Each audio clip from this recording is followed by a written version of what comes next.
Hi everyone, welcome to Sam Institute online videos. In today's video, we are going to discuss test series 23 suggested answers or key for English.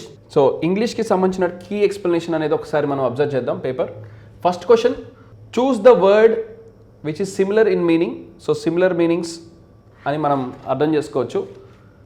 New tax reforms reduce tax evasion. ఇక్కడ underline చేసినటువంటి word వచ్చేటప్పటికి evasion అంటే ఎగ్గొట్టడం అనే అర్థం వస్తుంది. తెలుగులో కొత్త tax reforms అనేవి తగ్గిస్తాయి, ట్యాక్స్ ఎగ్గొట్టడం అనేది తగ్గిస్తాయి అని ఈ సెంటెన్స్ యొక్క అర్థం.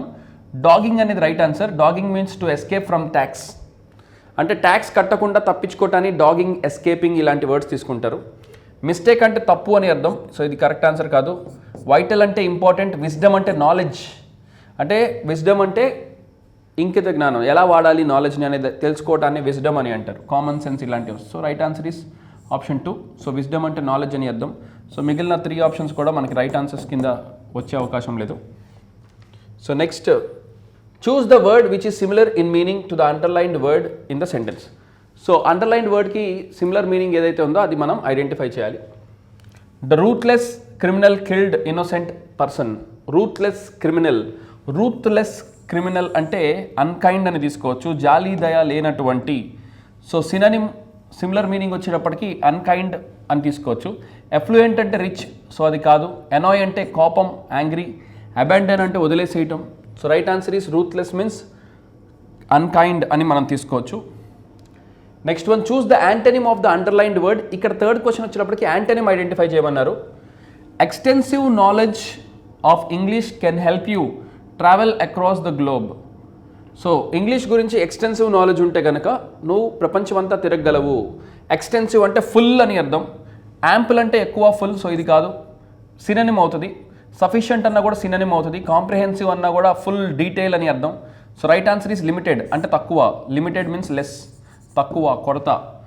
సో యాంటనిమ్ కనుక్కోమన్నారు కాబట్టి identify the antonym. So opposite వచ్చేటప్పటికి లెస్ ఆర్ లిమిటెడ్ అని తీసుకోవచ్చు మనం. So next question, if you observe, choose the word which is similar in meaning to the underlined word. Similar meaning, same meaning. Yes, the controversy between the two countries may end with bilateral talks. ఇరు దేశాల మధ్య ఉన్నటువంటి controversy అనేది ద్వైపాక్షిక మాటలతోటి, అంటే ఇరు పక్షాల యొక్క మాటలతోటి సద్దుమణిగిపోవచ్చు. కాంట్రవర్సీ బిట్వీన్, ఇద్దరి మధ్య ఉన్నటువంటి కాంట్రవర్సీ, గొడవ అంటే డిస్ప్యూట్. కాంట్రవర్సీ అంటే డిస్ప్యూట్ అని మీనింగ్ తీసుకోవచ్చు. సో అగ్రిమెంట్ కాదు, ఫ్రెండ్షిప్ కాదు. రిలయన్స్ అంటే నమ్మకం, ఇది కూడా కాదు. అగ్రిమెంట్ అంటే ఒప్పందం ఎండ్ అవుతుంది అని చెప్పలేం కదా, సో ఫ్రెండ్షిప్ కూడా కాదు. రైట్ ఆన్సర్ ఇస్ డిస్ప్యూట్ అనేది తీసుకోవచ్చు. నెక్స్ట్, స్పెల్లింగ్స్కి సంబంధించింది. So choose the correctly spelt word. CORR ఉండాలి, RR ఉండాలి. సో ఇది రాంగ్ స్పెల్లింగ్. RR, CORR. RRలో ఒక ఆర్ మిస్ అయింది. చియర్ఫుల్ ఒక ఎల్ తీసేయాలి. టాక్ట్ఫుల్, TACTFUL, ఇక్కడ కూడా ఒక ఎల్ ఉండకూడదు. So right answer is conspicuous, CONSPICUOUS అని తీసుకోవచ్చు. కాన్స్పిక్యూస్ అంటే ఎగ్జైటింగ్ అని తీసుకోవచ్చు. అట్రాక్టింగ్, సంథింగ్ దట్ అట్రాక్ట్స్ అంటే ఆసక్తి, మనల్ని అట్రాక్ట్ చేసేటువంటి దాన్ని conspicuous, attractive. So meaning attractive అవుతుంది. కాన్స్పిక్యూస్. స్పిక్యూస్ అంటే కళ్ళకి అట్రాక్టివ్గా, కనువిందుగా అనే అర్థం కూడా వస్తుంది ఇక్కడ. నెక్స్ట్, వన్ మోర్ స్పెల్లింగ్కి సంబంధించినటువంటి question. Choose the correctly spelt word. Communication, COMMUNICATION. Communication. So SI రాదు, SION మనకి ఇక్కడ రాదు. సో SION ఎర్రర్ తీసుకోవచ్చు. MM మిస్ అయింది. So right answer is option 2. So spellings ఎక్కువగా ఇలాంటి వర్డ్స్ ఇచ్చే అవకాశం ఉంటుంది, ఎందుకంటే అన్లిమిటెడ్ వర్డ్స్ ఉంటాయి. మీకు ఒకటి గుర్తుపెట్టుకోండి, ఇంగ్లీష్లో ఏంటంటే ఎగ్జామినర్కి క్వశ్చన్ చేయడానికి చాలా వర్డ్స్ ఉంటాయి. బట్ మనం మ్యాక్సిమం ఈ టెస్ట్ సిరీస్లో ఇవన్నీ కూడా మీరు నెంబర్ ఆఫ్ టైమ్స్ రాస్తున్నారు కాబట్టి అన్ని ప్రాక్టీస్ చేయండి. మెటీరియల్లో కూడా ఎక్కువ బిట్స్ ప్రాక్టీస్ చేయండి. My colleague apprised me dash the information. Apprised me of, పలానా విషయం గురించి నాకు తెలియపరిచాడు. అప్రైజ్డ్ తర్వాత ఎప్పుడు ఆఫ్ వస్తుంది. అప్రైజ్డ్ అంటే తెలియపరచటం. నాకు ఈ విషయం గురించి మా ఫ్రెండ్ తెలియపరిచాడు, అప్రైజ్ చేశాడు, తెలియపరిచాడు అనేటువంటి అర్థం కలిగి ఉంటుంది. అప్రైజ్డ్ మీన్స్ తెలియపరచటం. So next one, there country has. So ఇక్కడ మనకి choose the appropriate set of preposition, మరొక ప్రిపోజిషన్కి సంబంధించింది. Their country has no mineral resources to speak of అంటే చెప్పుకోదగ్గ అని అర్థం. అంటే చెప్పుకోవడానికి పెద్దగా మినరల్స్ లేవు. So they import from other countries, వేరే దేశాల నుంచి దిగుమతి చేసుకుంటారు. So right answer is speak of. అంటే చెప్పుకోవడానికి వాళ్ళ దగ్గర చాలినంత రిసోర్సెస్ అయితే లేవు, కాబట్టి వాళ్ళు ఏం చేస్తున్నారంట, ఇతర దేశాల నుంచి దిగుమతి చేసుకుంటున్నారు అనేటువంటి అర్థం కలిగి ఉంటుంది ఈ సెంటెన్స్కి. So right answer is option 1 కింద మనం తీసుకోవచ్చు. Next one, choose the sentence which is grammatically correct. Grammatically correct సెంటెన్స్ని మనం ఐడెంటిఫై చేయాలి. ఇఫ్ షీ గోస్ అన్నాడు, గోస్ అంటే V1. మోడల్ 1 ప్రకారం, క్లాజెస్ మోడల్ 1 ప్రకారం ఇటువైపు విల్ ఆర్ షెల్ రావాలి, కానీ వుడ్ ఉంది కాబట్టి ఎర్రర్. ఇఫ్ షీ వెంట్, ఇక్కడ V2 ఇచ్చాడు, V2 ఉన్నప్పుడు వుడ్ ప్లస్ V1 ఉండాలి, సో ఇది కూడా తప్పు. ఇఫ్ షీ హ్యాడ్ గాన్ వచ్చినప్పుడు వుడ్ హ్యావ్ ప్లస్ V3 ఉండాలి, సో ఇది కూడా తప్పు. ఇంకా 3 ఆప్షన్స్ ఎలిమినేట్ అయినాయి కాబట్టి 4th ఆన్సర్. అయినా ఒకసారి క్రాస్ చెక్ చేద్దాం. If she goes V1 simple present, so ఇక్కడ will or shall plus V1 ఉండాలి, లేదంటే ఈవెన్ కెన్ కూడా ఉండొచ్చు. దీని తెలుగు అర్థం ఏంటి, విల్ ఆర్ షెల్ బదులు కెన్ కూడా తీసుకోవచ్చు మనం. ఇఫ్ షీ గోస్ ఫాస్ట్, ఆమె త్వరగా వెళ్తే she can catch the train, ఆమె రైల్ని అందుకోగలదు. సో ఆమె త్వరగా వెళ్తే రైల్ని అందుకోగలదు అని చెప్పేటువంటి సెంటెన్స్ ఇది. If she goes fast she can catch the train అనేటువంటి సెంటెన్స్ని మనం ఐడెంటిఫై చేయొచ్చు. Next sentence, choose the grammatically correct sentence. The Titanic, పడవల పేర్ల ముందు ద రావాలి, సో ఇది ఎలిమినేట్ చేయొచ్చు. సెకండ్ ఆప్షన్ ద టైటానిక్ లేదు, మిగతా మూడిట్లో ద టైటానిక్ ఉంది. వాజ్ ద బిగ్గెస్ట్ షిప్, అంటే ఆ రోజు ఎప్పుడైతే చెప్పారో ఆ రోజు was the biggest ship in its time. ఆ రోజుల్లో టైటానిక్ షిప్పే, టైటానిక్ పడవే అన్నిటికంటే పెద్దది ఆ రోజుల్లో అని అంటున్నాం కాబట్టి in its time. Present tense తీసుకోవడానికి స్కోప్ లేదు, సో మనకి ఇక్కడ ప్రెజెంట్ టెన్స్ తీసుకోవడానికి స్కోప్ లేదు. టైటానిక్ ఈ వాజ్ తీసుకోవాలి, ఈజ్ రాదు. ఈజ్ అంటే పాస్ట్ టెన్స్ అవుతుంది, సో ప్రెజెంట్ టెన్స్లో తీసుకోవాలి కాబట్టి వాజ్ తీసుకోవాలి. ఆ రోజుల్లో కాబట్టి ఇన్ ఇట్స్ టైమ్ అని అంటున్నాం కాబట్టి పాస్ట్ టెన్స్ వాజ్ వస్తుంది. So right answer is option 3 తీసుకోవచ్చు. సో మరి ఇక్కడ the Titanic was a big ship, biggest అనేది సూపర్లేటివ్ కాబట్టి ఏ బిగ్గెస్ట్ రాదు, సో ఇది తప్పు. So right answer the biggest రావాలి. So right answer is option 3 అవుతుంది మనకి. Next question, you must complete the task at the drop of a hat. ఈ idiom యొక్క మీనింగ్ ఏంటో మనం ఐడెంటిఫై చేయాలి. At the drop of a hat అంటే immediately, instantly అంటాం. ఇన్స్టెంట్లీ. ఫ్రీక్వెంట్లీ అంటే అప్పుడప్పుడు, సో ఇది కాదు. యూజువల్లీ అంటే సహజముగా, నార్మల్లీ అన్నా కూడా సహజంగా, యూజువల్లీ అంటే అలవాటుగానే అర్థం కూడా వస్తుంది, సహజముగా. సో ఇవి రైట్ ఆన్సర్స్ కాదు. So right answer is option 2 instantly. At the drop of hat అంటే వెంటనే, వెంటనే అనే అర్థం కలిగి ఉంటుంది. They may implement the new law by hook or by క్రుక్. By hook or by crook అంటే చచ్చో చెడో వాళ్ళు ఇది ఇంప్లిమెంట్ చేస్తారు, ఖచ్చితంగా ఫాలో అవ్వాలి. By fair or foul means, by fair or foul means ఏది ఏమైనా, ఫెయిర్ అంటే మంచి, by hook or by cook అంటే fair or foul means. By fair or foul means అని తీసుకోవచ్చు. By hook or by crook అంటే fair or foul means అనే అర్థం ఉంటుంది. Next one, choose the option which can be substituted for the given word or sentence. One who eats too much, చాలా ఎక్కువగా తినే వాళ్ళని గ్లటన్ అని అంటాం. GLUTTON, glutton. సో ఎక్కువగా తినే వాళ్ళని గ్లట్ అన్ అని వర్డ్ యూజ్ చేస్తాం. ఓవర్ వెయిట్ అవదా సార్ అంటే వాళ్ళు తినే పద్ధతిని ఓవర్ వెయిట్ అంటారు, వ్యక్తిని గ్లటన్ అనే వన్ వర్డ్ సబ్స్టిట్యూషన్. మరి అలా అనుకుంటే ఒబేస్ కూడా మీనింగ్ అనిపించవచ్చు, కానీ ఒబేస్ కాదు. ఒబేస్ అంటే లావు, కానీ ఆ వ్యక్తిని ఒబేస్ అయ్యాడు అని అంటాం, కానీ వ్యక్తి పేరు వచ్చేటప్పటికి గ్లటన్ అంటే ఆ వ్యక్తికి యూజ్ చేసే వన్ వర్డ్ సబ్స్టిట్యూషన్ గ్లటన్ అవుతుంది. సో అట్లా ఎగ్జాక్ట్ మీనింగ్ పాయింట్ ఆఫ్ వ్యూలో మనం ఆలోచించాలి. Next one, one who loves his country, దేశాన్ని ప్రేమించే వాళ్ళని ప్యాట్రియాట్ అని అంటాం. దేశం కోసం ఫైట్ చేసిన సోల్జర్ కానీ, ఫైటర్ కానీ, ట్రైటర్ కానీ వీళ్ళందరూ ఫైటర్స్ అవుతారు, కానీ వాళ్ళు ప్యాట్రియాట్స్ అని కాదు. So right answer is patriot. దేశభక్తి కలిగిన వాళ్ళని one who loves his country is called as patriot. So passive voice identify చేయాలి. Can you find a solution. So can you find a solution, ఇది యాక్టివ్ వాయిస్లో ఉంది, can తోటి రావాలి answer passive వాయిస్లో కూడా. కెన్ ఏ సొల్యూషన్, సో అన్నిట్లో can a solution. Modal verb వచ్చినప్పుడు బీ ఫామ్ ఒకటి యాడ్ చేయాలి, కాబట్టి ఇక్కడ బీ ఫామ్ ఉంది, ఇక్కడ బీ ఫామ్ లేదు. బీయింగ్ రాదు, బీన్ రాదు, మోడల్ వర్బ్స్కి బీ రావాలి. Be found by you. So right answer is option 2 మనం తీసుకోవచ్చు. Can a solution be found by you, నీ చేత ఒక సొల్యూషన్ కనిపెట్టబడుతుందా. డు నాట్ రన్ ఫాస్ట్ అని అన్నారు, దీనికి కూడా ప్యాసివ్ వాయిస్ ఆర్ ప్యాసివ్ ఫామ్ని ఐడెంటిఫై చేయాలి. సో డు నాట్ అనేది ఎదుటి వాళ్ళకి సజెషన్ ఇచ్చినట్టు ఉంది కాబట్టి యూ మస్ట్ రాదు, యు ఆర్ అడ్వైజ్డ్ తీసుకోవచ్చు. యూ మే నాట్ కూడా రాదు, యూ ఆర్ నాట్ కూడా రాదు, you are advised. Do not వచ్చినప్పుడు ఎప్పుడు గుర్తుంచుకోండి, నాట్ టు వస్తుంది.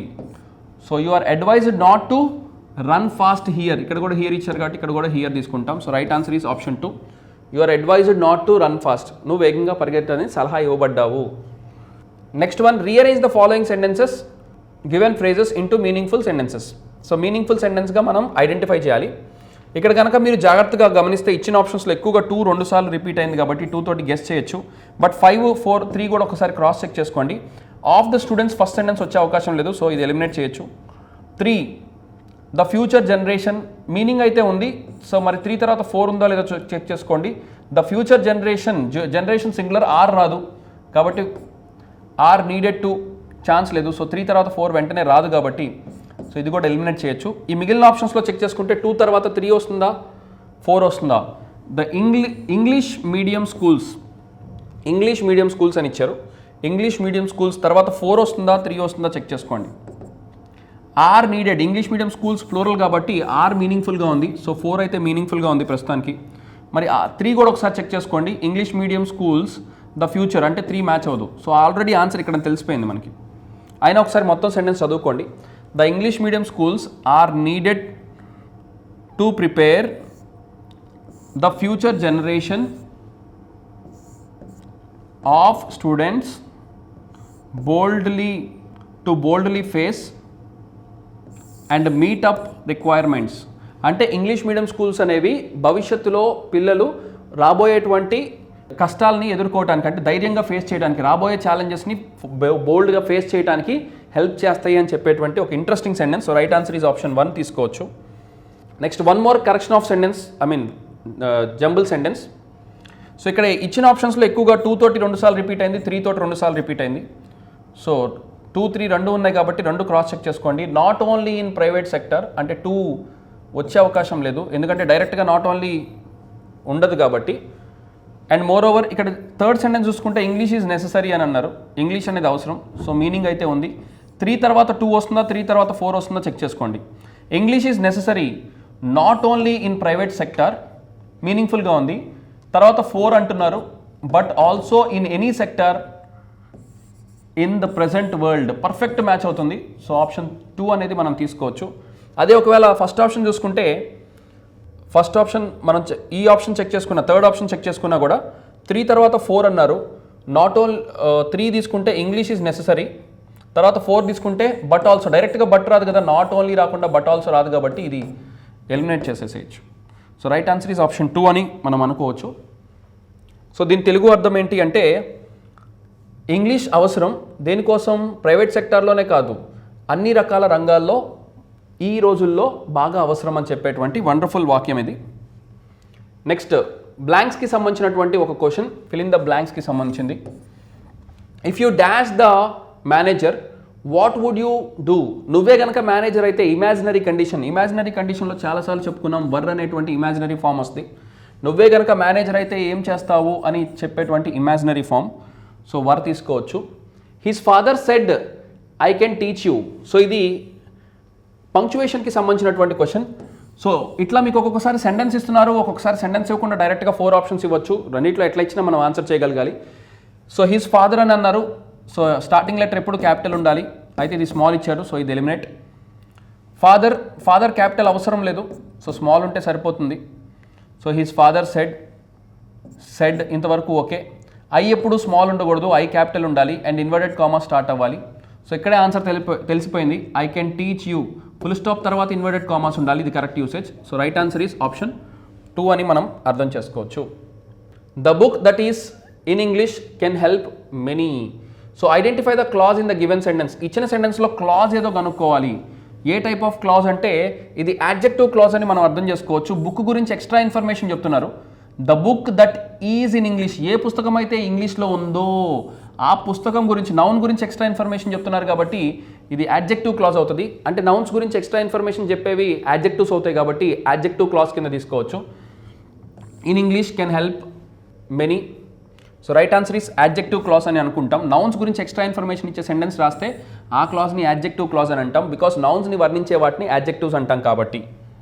Next fill in the blanks with the appropriate article. ఆర్టికల్స్కి సంబంధించింది. ఇంగ్లీష్ అనేది లాంగ్వేజ్ పేరుకి ముందు ఎప్పుడు ఆర్టికల్ రాదు, సో నన్ తీసుకోవాలి, 2 నన్స్ ఉన్నాయి. English is dash popular language, popular P consonant కాబట్టి కాన్సనెంట్కి ముందు వొవెల్ ఏ రావాలి. సో ఏ తోటి ఉన్నటువంటి ఆప్షన్ 3 కాబట్టి right answer 3. Next one, she said one must work hard for success. So ప్రతి ఒక్కళ్ళు సక్సెస్ కోసం కష్టపడాలి. సో షీ సెడ్ దట్ తీసుకోవాలి. సో అన్నిట్లో కూడా దట్ ఉంది.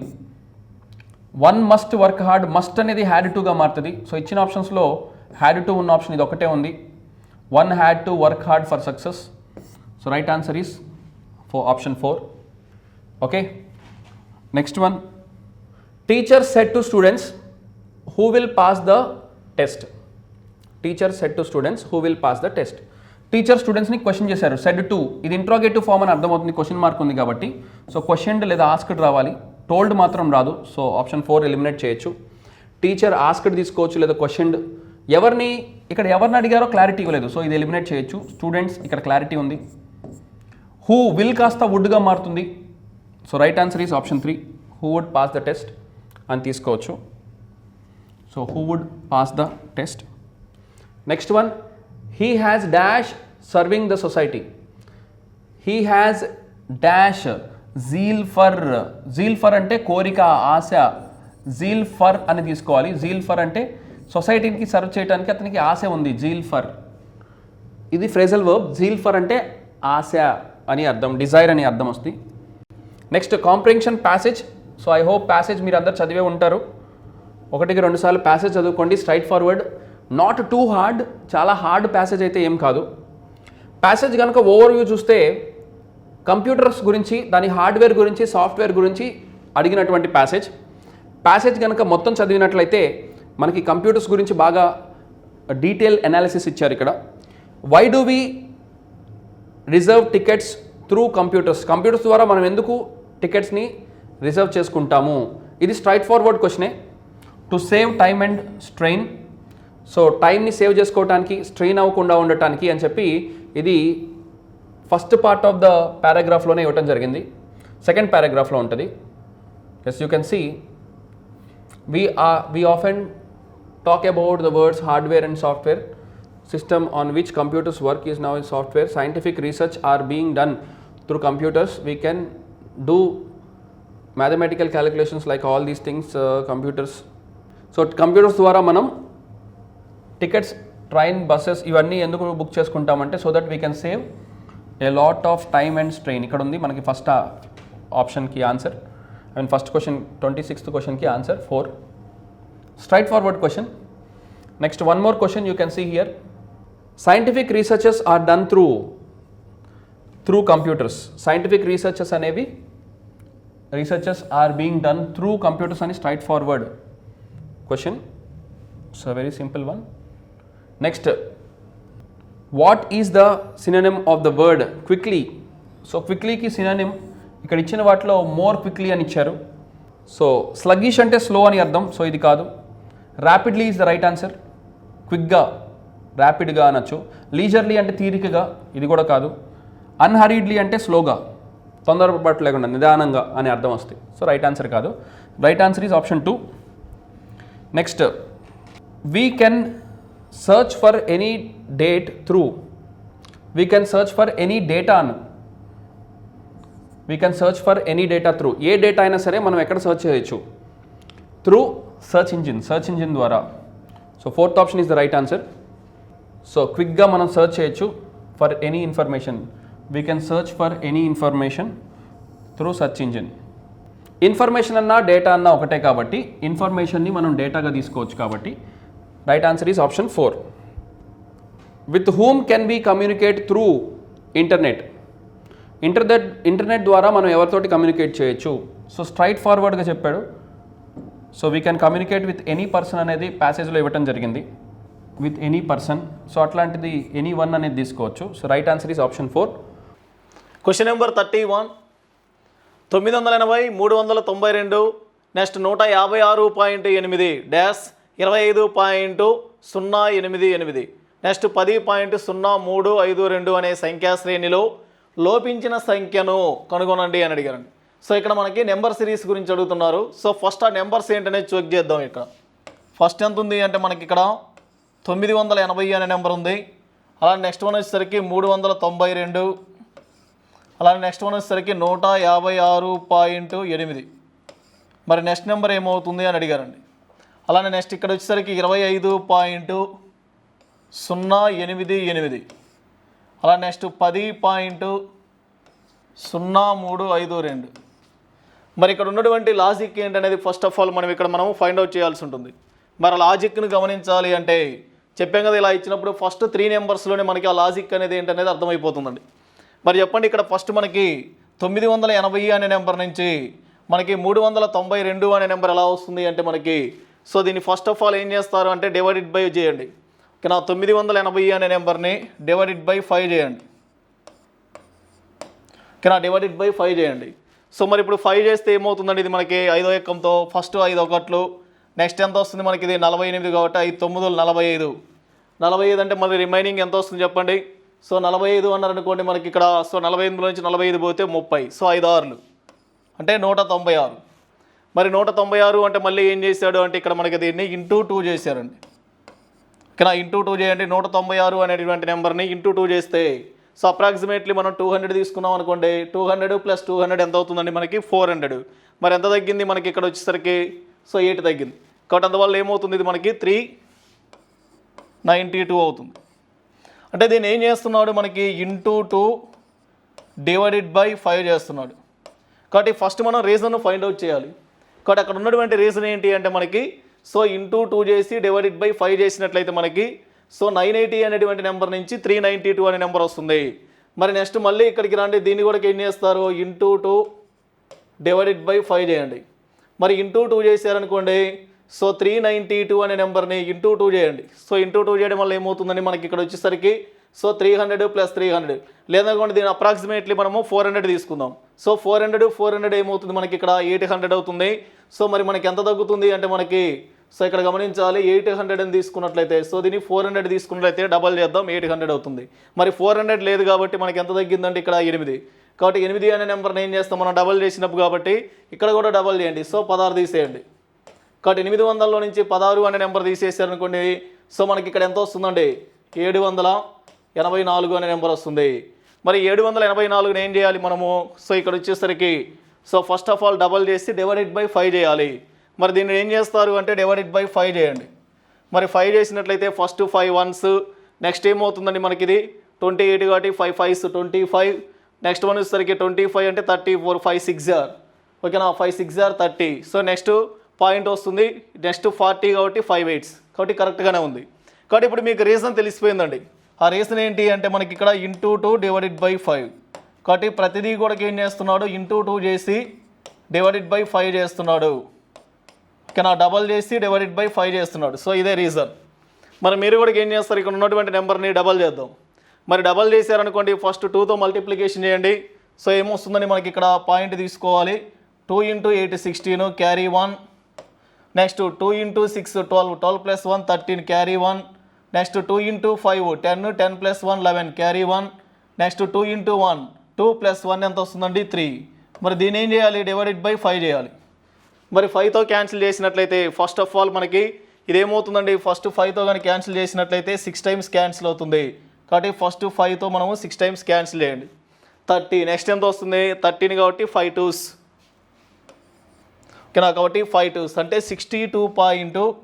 సో నెక్స్ట్ ఎంత వస్తుంది 36. 36 అంటే 5తో 7 టైమ్స్ కాబట్టి నెక్స్ట్ ఎంత వస్తుందండి 7 2. కాబట్టి 62.72. సో అది ఎక్కడుంది అంటే మనకి ఫస్ట్ ఆప్షన్లోనే ఉంది కాబట్టి so first option is the correct answer. Next ఇక్కడ కూడా మనకి నెంబర్ సిరీసే ఇచ్చాడు. సో ఆ నెంబర్స్ గమనించాలి. 99, నెక్స్ట్ వన్ 82, అలానే నెక్స్ట్ 18 11. మరి నెక్స్ట్ నెంబర్ ఏంటి అని అడిగారండి. ఓకేనా, కాబట్టి ఇక్కడ నెంబర్స్ గమనించండి. సో ఈ నెంబర్ ఏంటి అని అడుగుతున్నాడు. మరి ఇక్కడ ఉన్నటువంటి రీజన్ ఏంటి అనేది ఫస్ట్ ఆఫ్ ఆల్ మనం ఫైండ్ అవుట్ చేద్దాం.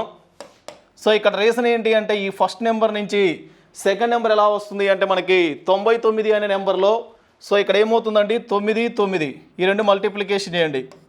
9 × 9 81 అవుతుంది, +1 కలపండి. ఓకేనా. కాబట్టి ఏం చేస్తున్నాడంటే ఈ డిజిట్స్ని మల్టిప్లికేషన్ చేసి +1 కలిపాడు. మరి నెక్స్ట్ మళ్ళీ ఇక్కడికి రండి. 82 నుంచి ఎలా వస్తుందంటే 8 × 2. సో 8 × 2 16 +2 కలిపాడు. అలానే నెక్స్ట్ వన్ వచ్చేసరికి 1 × 8 ఎంత అవుతుంది? 8 అవుతుంది. +3 కలపండి. ఓకేనా. డిజిట్స్ని మల్టిప్లికేషన్ చేసిన తర్వాత +1 +2 +3. కాబట్టి మళ్ళీ నెక్స్ట్ ఇక్కడ ఏమవుతుంది? +4 రావాలి.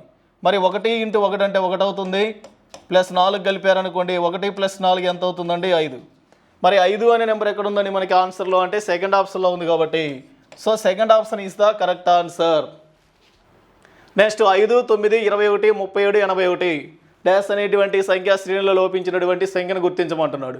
సో ఇది కూడా మనకి నెంబర్ సిరీస్లో నుంచే ఇచ్చారు కాబట్టి సో ఫస్ట్ ఆ నెంబర్స్ తీసుకుందాం. 5, 9, 21, అలానే నెక్స్ట్ వన్ 37, 81, లాస్ట్లో ఇక్కడ బ్లాంక్స్ ఇచ్చేసారు. మరి దీంట్లో ఉన్నటువంటి రీజన్ ఏంటనేది ఫస్ట్ ఆఫ్ ఆల్ మనం ఫైండ్ అవుట్ చేయాలండి. మరి 5 అనేటువంటి నెంబర్ నుంచి మీకు సో ఇక్కడ 9 అనేటువంటి నెంబర్ ఎలా వస్తుందో చెక్ చేద్దాం. మరి 5 అనే నెంబర్ నుంచి 9 అనే నెంబర్ రావాలి అంటే మీరు ఏం చేస్తారంటే ఇందులో సో మీరు మల్టిప్లికేషన్ చేయాలి. ఇది ఇంటూ 2. ఓకేనా. ఫస్ట్ దీన్ని డబల్ చేయండి. సో 5 × 2 10 అవుతుంది. నెక్స్ట్ ఏం చేస్తారు? -1 చేయండి. ఓకేనా. 5 × 2 10, 10 - 1 ఏమవుతుంది? 9 అవుతుంది. మరి నెక్స్ట్ మళ్ళీ ఇక్కడికి రండి. దీన్ని ఏం చేస్తారు? ఇంటూ 2 +3 చేయండి. ఓకేనా. 9 రెళ్ళు 18 +3 ఎంత అంటే 21. మరి నెక్స్ట్ మళ్ళీ ఇక్కడికి రావాలి. మరి దీన్ని ఏం చేశాడు? ఇంటూ 2 చేసినట్లయితే 21 అనే నెంబర్ని డబల్ చేస్తే ఏమవుతుందండి మనకి ఇక్కడ? సో 42. కానీ ఇక్కడ ఏముంది మనకి? 37 ఉంది కాబట్టి సో దీన్ని -5 చేశాడు. కాబట్టి మీకు రీజన్ అర్థమవుతుంది. ఇప్పుడు ఇంటూ 2 అనేది అన్నిటికీ కామన్ అవుతుంది. ఒకసారి ఏమో -1, ఇంకోసారి ఏమో ప్లస్. అంటే ఏం చేస్తున్నాడు? బేస్ సంఖ్యలు తీసుకుంటున్నాడు కాబట్టి సో నెక్స్ట్ ఇది ఏమవుతుంది? Into 2 minus. సో ఇక్కడ మైనస్ ఉంది కాబట్టి ఈసారి ప్లస్ వస్తుందండి. ఇది +7. ఓకేనా. కాబట్టి ఇంటూ 2 +7 అవుతుంది. ఇక లాస్ట్ వన్ ఇక్కడికి వెళ్ళారనుకోండి. దీన్ని ఏం చేయాలి? ఇంటూ 2 -9 చేయాలి. మరి 81 అనే నెంబర్ని డబల్ చేయండి. ఎంత వస్తుంది? సో 162 అవుతుంది. అందులో నుంచి 9 తీసేయండి. మరి 162లో నుంచి 9 తీసేసినట్లయితే నీకు ఆన్సర్ ఎంత వస్తుంది అంటే సో 153 వస్తుందండి. మరి ఈ 153 అనేది ఎక్కడ ఉంది మనకి? ఇక్కడ థర్డ్ ఆప్షన్లో ఉంది కాబట్టి so third option is the correct answer. Next same ఇక్కడ మనకి నెంబర్ సిరీస్లో నుంచే ఇచ్చారు. కాకపోతే ఇక్కడ నెంబర్ సిరీస్లో నెంబర్స్ కొంచెం లెందీగా ఉన్నాయి, గమనించాలి. సో ఫస్ట్ వన్ వచ్చేసరికి ఏమవుతుందంటే 51,975 ఇచ్చారండి. అలానే తర్వాత 9,450, నెక్స్ట్ 2,100, తర్వాత 600, నెక్స్ట్ 240, అలా నెక్స్ట్ 160. మరి ఇక్కడ ఏమొస్తుందని అడిగారు. సో ఇలా నెంబర్స్ మనకి లెందీగా ఇచ్చినప్పుడు మీరు ఏం చేస్తారు అంటే సో దీన్ని మనం కుడివైపు నుంచి ఎడమవైపు చేసినట్లయితే మనకి ఈజీగా వస్తుందండి ఆన్సర్. ఓకేనా. కాబట్టి నెంబర్స్ ఎక్కడైతే తక్కువ ఉన్నాయో అక్కడి నుంచి మనము ప్రాబ్లం స్టార్ట్ చేసుకోవాలి. మీకు ఇక్కడ గమనించాల్సినటువంటిది ఏంటి అంటే ఫస్ట్ లాజిక్ ఏమి ఇచ్చాడు అనేది చెక్ చేసుకుందాం. సో ఇక్కడ ఉన్నటువంటి లాజిక్ను గమనించండి. సో ఇది మనకు తెలియదు కాబట్టి ఎక్స్ అని తీసుకుంటున్నాను. మరి సెకండ్ నుంచి థర్డ్ నెంబర్ ఎలా వస్తుందో చెక్ చేద్దాం. సో మనకి 160 నుంచి 240 రావాలి అంటే సో అది ఎలా వస్తుంది అంటే ఆన్సర్ మనకి ఇక్కడ వచ్చేసరికి సో 160 అనే నెంబర్ని మీరు ఏం చేస్తారు అంటే సో ఇక్కడ ఇంటూ 3 చేయండి. ఓకేనా. 160 అనే నెంబర్ని మనం ఏం చేస్తామండి? 3వ ఎక్కంతో మల్టిప్లికేషన్ చేయండి. కాబట్టి 163 ఎంత అవుతుంది అంటే మనకి ఇక్కడ 480 అవుతుందండి. మరి 480 వచ్చిన తర్వాత ఏం చేస్తారు? /2 చేయండి. ఓకేనా. 480ని ఏం చేస్తారు మనం? /2 చేసినట్లయితే 240 అవుతుంది. మరి నెక్స్ట్ మళ్ళీ ఇక్కడికి రండి. సో దీన్ని ఏం చేస్తున్నాడు అంటే మళ్ళీ మీరు గమనించాలి. సో ఈసారి ఏం చేస్తున్నాడు అంటే మనకి ఇక్కడ ఇంటూ మీరు వచ్చేసరికి 240 ఉంది కదా. సో ఇంటూ 2 చేశారనుకోండి రాదండి. సో మనకు వచ్చేసరికి ఏం చేస్తారు అంటే దీన్ని /2 ఇంటూ 5 అంటే ఇంటూ 5 నెక్స్ట్ /2. ఓకేనా. 240 అనే నెంబర్ని ఇంటూ 5 /2 చేయండి. మరి 240 అనే నెంబర్ని ఇంటూ 5 చేశారనుకోండి మనకి ఏమవుతుంది? సో 1200 అవుతుంది. /2 చేస్తే 600 అవుతుంది. కాబట్టి ఇక్కడ మీకు లాజిక్ అర్థం కావాలి ఫస్ట్ ఆఫ్ ఆల్. మరి నెక్స్ట్ ఇక ఆటోమేటిక్గా మీకు ఇక్కడ లాజిక్ అనేది తెలిసిపోయింది కాబట్టి దీని ఏం చేస్తారు? ఇంటూ 7 /2 రాయండి. నెక్స్ట్ దీని ఏం చేస్తారు? ఇంటూ 9 /2 అవుతుంది. మళ్ళీ ఇక్కడికి వచ్చారనుకోండి ఇంటూ 11 /2. అంతేగాని ప్రాబ్లం లెందీగా ఉందని చెప్పేసి మళ్ళీ మీరు ఇక్కడ ఇబ్బంది పడాల్సిన అవసరం లేదు. గ్యారెంటీగా ఏం చేస్తారంటే ఫస్ట్ మీరు చిన్న నెంబర్ ఎక్కడైతే ఉందో అక్కడి నుంచి లాజిక్ని ఫైండ్ అవుట్ చేసుకుంటూ వచ్చినట్లయితే సో ఈజీగా అర్థమవుతుంది. సరే ఇంతవరకు ఓకే. మరి దీన్ని ఏం చేయాలి అంటే ఈ ఎక్స్ అనేటువంటి లెటర్ని ఏం చేస్తాము, సో ఇక్కడ గమనించండి, ఇదేమో 11, 9, 7, 5, 3. కాబట్టి నెక్స్ట్ ఏమవుతుందండి 1 అనే నెంబర్ వస్తుంది. కాబట్టి ఇంటూ 1 డివైడెడ్ బై 2. అంటే ఈ ఎక్స్ అనేటువంటి దాన్ని ఏం చేయాలి, ఎక్స్ అనేటువంటి దాన్ని సో ఇంటూ 1 డివైడెడ్ బై 2 చేస్తే అది దేనికి ఈక్వల్ అవుతుంది అంటే మనకి 160 అనే నెంబర్కి ఈక్వల్ అవుతుంది. కాబట్టి ఇక్కడ మీరు ఏం చేస్తారు అంటే 160 అనే నెంబర్ తీసుకోండి. మరి ఇది ఏమవుతుంది, ఎక్స్ డివైడెడ్ బై 2 కాబట్టి ఎక్స్ డివైడెడ్ బై 2 160 అయితే ఎక్స్ వాల్యూ ఏమవుతుంది 160 ఇంటూ 2 ఎంతండి 162 320. మరి 320 అనేది ఎక్కడుంది అంటే మనకి ఇక్కడ సెకండ్ ఆప్షన్లో ఉంది కాబట్టి so second option is the correct answer. Next ఇక్కడ మనకి లెటర్ సిరీస్ నుంచి ఇచ్చాడండి problems, letter plus number 2 combination ఇచ్చారు. సో ఇది గమనించండి ఒకసారి. సో ఫస్ట్ మనకి ఇక్కడ ఇచ్చినటువంటిది ఏంటండి A1, తర్వాతనేమో C3, నెక్స్ట్ F6, తర్వాతనేమో J10, నెక్స్ట్ O15. మరి నెక్స్ట్ ఏం వస్తాయని అడిగారు. సో ఇక్కడ నెంబర్ సిరీస్ని గమనించినట్లయితే అవే నెంబర్స్ మళ్ళీ మనకి ఇక్కడ లెటర్స్ రాస్తున్నాడు కాబట్టి సో ఫస్ట్ నెంబర్ సిరీస్ చేద్దాం. 1కి 3కి డిఫరెన్స్ ఎంత వస్తుంది అంటే మనకి ఇక్కడ +2 అవుతుందండి. అలానే 3కి 6కి డిఫరెన్స్ +3 అవుతుంది, 6కి 10కి డిఫరెన్స్ +4 అవుతుంది, 10కి 15కి డిఫరెన్స్ +5 అవుతుంది. తర్వాత ఇప్పుడు మీరు ఏం చేస్తారంటే +6 చేయండి. కాబట్టి 15 + 6 ఎంత వస్తుందండి మనకి 21 అవుతుంది. మరి 21 అంటే ఏ లెటర్ వస్తుంది, యూ అనే లెటర్ వస్తుంది. కాబట్టి U21. మరి U21 అనేది ఎక్కడుంది అంటే మనకి సెకండ్ ఆప్షన్లో ఉంది కాబట్టి so second option is the correct answer. 5 లోపించిన అక్షరాలతో సో ఏ బ్లాంక్. సో మనకి ఇక్కడ వచ్చేసరికి ఏం చేసేటండి, ఇది మనకి లెటర్ సిరీస్లో రిపీటెడ్ లెటర్ సిరీస్ మీద అడిగాడు ప్రాబ్లం. సో ఫస్ట్ ఇక్కడ ఉన్నటువంటి ఈ సిరీస్ని గమనించాలి. మరి ఆ సిరీస్ని తీసుకున్నట్లయితే A blank B blank A double B blank AB blank A again blank double BA. మరి ఇందులో నుంచి నీకు ఆన్సర్ ఏమొస్తుందో కనుక్కోమంటున్నాడు. 1 2 3 4 5 ఈ 5 బ్లాంక్స్ ఏవైతే ఉన్నాయో ఆ బ్లాంక్స్లో వచ్చేటువంటి లెటర్స్ ఏంటి అని అడిగారు. సో ఇక్కడ ఉన్నటువంటి రీజన్ గమనించండి, ఏ తర్వాత బీలు ఎన్ని ఉన్నాయండి, ఏ తర్వాత బీలు 2 ఉన్నాయి కాబట్టి ఇక్కడ ఒక బి తీసుకోండి. కాబట్టి ఏబిబి. మరి లాస్ట్లో నుండి బి తర్వాత మళ్ళీ ఏ లెటర్ వస్తుంది, ఏ అనే లెటర్ వస్తుంది కాబట్టి మళ్ళీ ఇక్కడ మీరు ఏ అని తీసుకోండి. మరి సిరీస్ ఏమవుతుందంటే ABBA ABBA ABBA again ABBA. కాబట్టి ఇలా మనకి రిపీటెడ్గా వస్తూ ఉన్నాయి. మరి ఇవ్వండి బిఏ, ఓకేనా. ఫస్ట్ మనకి ఏం రావాలండి బిఏ అగైన్ ఏబిఏ. మరి ఎక్కడుందో చూసుకోండి బిఏ ఏబిఏ. సో ఎక్కడ వస్తుంది మనకి, అది థర్డ్ ఆప్షన్లో వస్తుంది కాబట్టి so third option is the correct answer. Next ఇక్కడ మనకి లెటర్ సిరీస్లో నుంచి ఇచ్చారు problem. So first BDF, first letters రాయాలి బీడిఎఫ్, తర్వాత హెచ్జేఎల్, ఓకే. నెక్స్ట్ వన్ వచ్చేసరికి హెచ్జేఎల్, తర్వాత ఎన్పిఆర్, ఓకే. నెక్స్ట్ వన్ వచ్చేసరికి ఎన్పిఆర్. మరి నెక్స్ట్ 3 లెటర్స్ ఏమొస్తాయని అడిగారు. మరి ఇక్కడ మీరు ఏం చేస్తారు అంటే ఫస్ట్ మీరు డిఫరెన్స్ కట్టండి. సో డిఫరెన్స్ కట్టినట్లయితే ఆ రీజన్ అనేది ఏంటో చెక్ చేసుకోవచ్చండి. సో బి అంటే ఎంత అండి 2, హెచ్ అంటే 8, ఎన్ అంటేనేమో 14. కాబట్టి ఇప్పుడు గ్యాప్ ఎంత వస్తుంది ఇక్కడ మనకి, ఇది +6 వస్తుంది, 18 + 6 14, 14 + 6 20, 20 అంటే ఏ లెటర్ వస్తుంది, టీ అనే లెటర్ వస్తుంది. అలానే నెక్స్ట్ డి అంటే 4, జే అంటే 10. కాబట్టి ఇది కూడా ఏమవుతుంది +6 +6 +6. మరి 16 + 6 16 అనే నెంబర్కి 6 కలిపినట్లయితే 22 కాబట్టి సో 22 అంటే ఏమొస్తుందండి వి అనే లెటర్ వస్తుంది. అలానే లాస్ట్కి రండి. సో ఎఫ్ మళ్ళీ నెక్స్ట్ ఇక్కడ ఎల్, దీనికి కూడా +6 +6. మరి దీనికి కూడా మీరు ఏం చేస్తారు +6 కలపండి. 18 అనే నెంబర్కి 6 కలిపారనుకోండి ఎంత వస్తుంది 24. కాబట్టి 24 అంటే ఏమొస్తుంది మనకి ఇక్కడ ఎక్స్ అనేటువంటి లెటర్ వస్తుంది. కాబట్టి టీవీఎక్స్ అది ఎక్కడుంది మనకి థర్డ్ ఆప్షన్లో ఉంది కాబట్టి so third option is the correct answer. ఒక నిర్దిష్ట కోడ్ భాషలో మార్స్ అనేటువంటి పదాన్ని, సో ఇక్కడ కోడింగ్ వర్డ్స్ గమనించాలి. మార్స్ అనే పదాన్ని ZNEFగా కోడ్ చేశారంట. అయితే అదే కోడ్ భాషలో ఆర్మ్స్ అనే పదాన్ని ఏ విధంగా కోడ్ చేస్తారని అడిగారండి. కాబట్టి ఫస్ట్ అక్కడ చూడండి మనకి ఇచ్చినటువంటి స్పెల్లింగ్ ఏంటండి మార్స్ అనే స్పెల్లింగ్ ఏం చేశాడు. అలా నెక్స్ట్ ఆర్మ్స్ అనేటువంటి దానికి ఆన్సర్ కనుక్కోమంటున్నాడు. సో ఇక్కడ మార్స్ అనే స్పెల్లింగ్ని తీసుకున్నట్లయితే మనకి ఏం చేశాడండి ZNEFగా డీకోడ్ చేశాడంట. మరి ZNEFగా డీకోడ్ చేసినప్పుడు అందులో ఉన్న లాజిక్ ఏంటో గమనించాలి. ఓకేనా, ZNEF.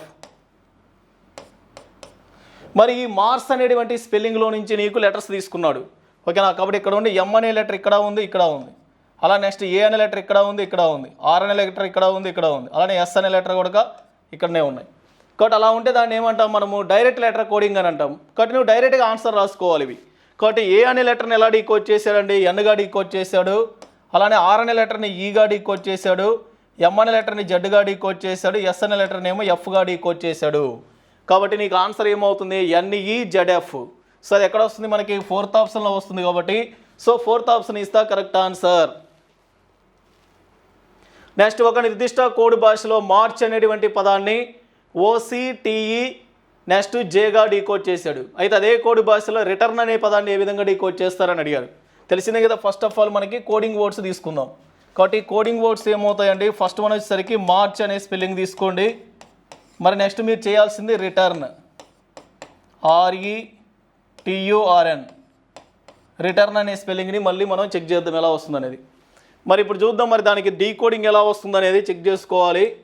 సో ఫస్ట్ అక్కడ మనకి ఏం చేశారండి, OC నెక్స్ట్ TE Jగా డీకోడ్ చేశాడు. మరి ఇక్కడ గ్యాప్ గమనించండి. సో M అంటే 13 కాబట్టి దీనికి +2 చేయండి.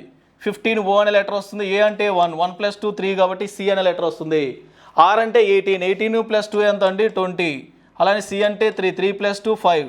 అలానే H 8 + 2 10. కాబట్టి ఇలా మనకి ఏం చేస్తున్నాడు, +2 +2 +2 యాడ్ చేసుకుంటూ వస్తున్నాడు. కాబట్టి మీరు కూడా ఏం చేస్తారు, ఇటన్నిటికీ +2 యాడ్ చేసుకుంటున్నాండి. మరి R అంటే ఎంత అండి, 18, 18 + 2 అంటే ఎంత వస్తుంది 20 కాబట్టి T అనే లెటర్ వస్తుంది. 5 + 2 7 కాబట్టి G అనే లెటర్ వస్తుంది. T అంటే 20 + 2 22 V అనే లెటర్ వస్తుంది. U అంటే 21, 21 + 2 అంటే 23 కాబట్టి W అనే లెటర్ వస్తుంది. అలానే R అంటే 18 + 2 20 కాబట్టి T అనే లెటర్ వస్తుంది. N అంటే 14, 14 + 2 16 కాబట్టి P అనే లెటర్ వస్తుంది. కాబట్టి TGVWTP. కాబట్టి అది ఎక్కడ ఉందో చెక్ చేసుకోండి. TGVWTP అనేది ఎక్కడ ఉందండి, మనకి సెకండ్ ఆప్షన్లో ఉంది. కాబట్టి so second option is the correct answer. Next ఇక్కడ మనకి కోడింగ్ డీకోడింగ్ గురించి మాట్లాడుతున్నాడు. సో ఫస్ట్ మనకి కోడింగ్ వర్డ్స్ గమనిస్తే నేమ్ అనే స్పెల్లింగ్ ఇచ్చాడు. నెక్స్ట్ టాక్ అనేటువంటి దాన్ని మనల్ని ఫైండ్ అవుట్ చేయమంటున్నాడు. మరి ఆ నేమ్ అనేటువంటి స్పెల్లింగ్ నుంచి నీకు ఆన్సర్స్ ఎలా వస్తున్నాయని చెక్ చేద్దాం decoding. Okay, next NAME name అనే స్పెల్లింగ్ ఇచ్చాడు. తర్వాత నీకు టాక్ అనే స్పెల్లింగ్ ఆన్సర్ ఏమొస్తుందో కనుక్కోమంటున్నాడు. మరి ఇక్కడ రీజన్ గమనించాల్సింది ఏంటి అంటే, సో ఇక్కడ మనకి ఒక్కొక్క లెటర్ని ఏం చేస్తున్నాడు అంటే మనకి 2 లెటర్స్గా డీకోడ్ చేసుకుంటున్నాడు. ఇక్కడ N అనే లెటర్ చూడండి ఏమవుతుంది, MOగా రాశాడు. ఓకేనా, MOగా రాశాడు అంటే ఏమవుతుంది, Nకి బిఫోర్ లెటర్ M అవుతుంది, ఆఫ్టర్ లెటర్ O కాబట్టి MNO. అలానే నెక్స్ట్ వన్ గమనించినట్లయితే ఇక్కడ చూడండి ZB, అలానే LNDF. ఇవన్నీ కూడా ఏం చేస్తున్నాడు, ఈ నేమ్ అనే స్పెల్లింగ్లో ఉన్న లెటర్స్కి before letter next after, so followed letters, ఆ ముందున్న లెటర్ను తర్వాత ఉన్న లెటర్ని రాసుకుంటున్నాడు. మరి A అనే లెటర్కి బిఫోర్ అంటే Z వస్తుందండి. ఓకేనా, నెక్స్ట్ వన్ వచ్చేసరికి A తర్వాత B అనే లెటర్ వస్తుంది. నెక్స్ట్ M తర్వాత N అనే లెటర్ వస్తుంది. ఈ తర్వాతనేమో F అనే లెటర్ వస్తుంది. మరి Mకు ముందు వచ్చేటువంటి లెటర్ L అవుతుంది, ఈకి ముందు వచ్చేటువంటి లెటర్ D అవుతుంది. కాబట్టి అందువల్లనే చూడండి MO, నెక్స్ట్ వన్ వచ్చేసరికి ZB, తర్వాత ఏం చేశాడండి LN, నెక్స్ట్ DF. కాబట్టి అందువల్ల అలా డీకోడ్ చేశాడు. అలానే నెక్స్ట్ టాక్ అనే స్పెల్లింగ్కి వెళ్దాం. మరి T అనే లెటర్కి బిఫోర్ ఏమవుతుంది STU, నెక్స్ట్ ఇక్కడ ZAB. L అంటే ఎంత మనకి 12 కాబట్టి నెక్స్ట్ 11 రావాలి KLM. నెక్స్ట్ ఇక్కడ ఏమవుతుందండి J తర్వాత K తర్వాత L. కాబట్టి ఇలా తీసుకోవాలి. మరి ఇప్పుడు చెప్పండి ఫస్ట్ ఏమవుతుంది SU, నెక్స్ట్ వచ్చేసరికి ZB, నెక్స్ట్ KM, లాస్ట్లో JL. మరి మీరు గమనించాల్సింది ఏంటి అంటే ఇక్కడ ఇచ్చినటువంటి ఆప్షన్స్లో ఎక్కడ కరెక్ట్గా ఉందో కూడా చెక్ చేసుకోవాలి. మరి ఏమండి first SU, next ZB, KM, JL. మరి ఇక్కడ ఫస్ట్ ఆప్షన్లో తీసుకుంటే SU ఉంది, ZB ఉంది, నెక్స్ట్ KM ఉంది, అలా నెక్స్ట్ JL ఉంది. కాబట్టి ఫస్ట్ ఆప్షన్లో కరెక్ట్గానే ఉంది. మరి సెకండ్ ఆప్షన్లో గమనిస్తే చూడండి ఇక్కడ మనకి రాంగ్ ఇచ్చాడండి. కాబట్టి ఇదే కరెక్ట్ ఆన్సర్ అవుతుంది. ఇందులో అనుకోండి లాస్ట్లో LJ అనేటువంటిది ఇచ్చాడు, JL ఇవ్వలేదు. మరి ఇక్కడ చూడండి SU, ZB, ఇక్కడ KM అని ఇచ్చాడు. సో KM ఇవ్వాల్సింది MK ఇచ్చాడు కాబట్టి ఇది కూడా రాంగ్ అవుతుంది.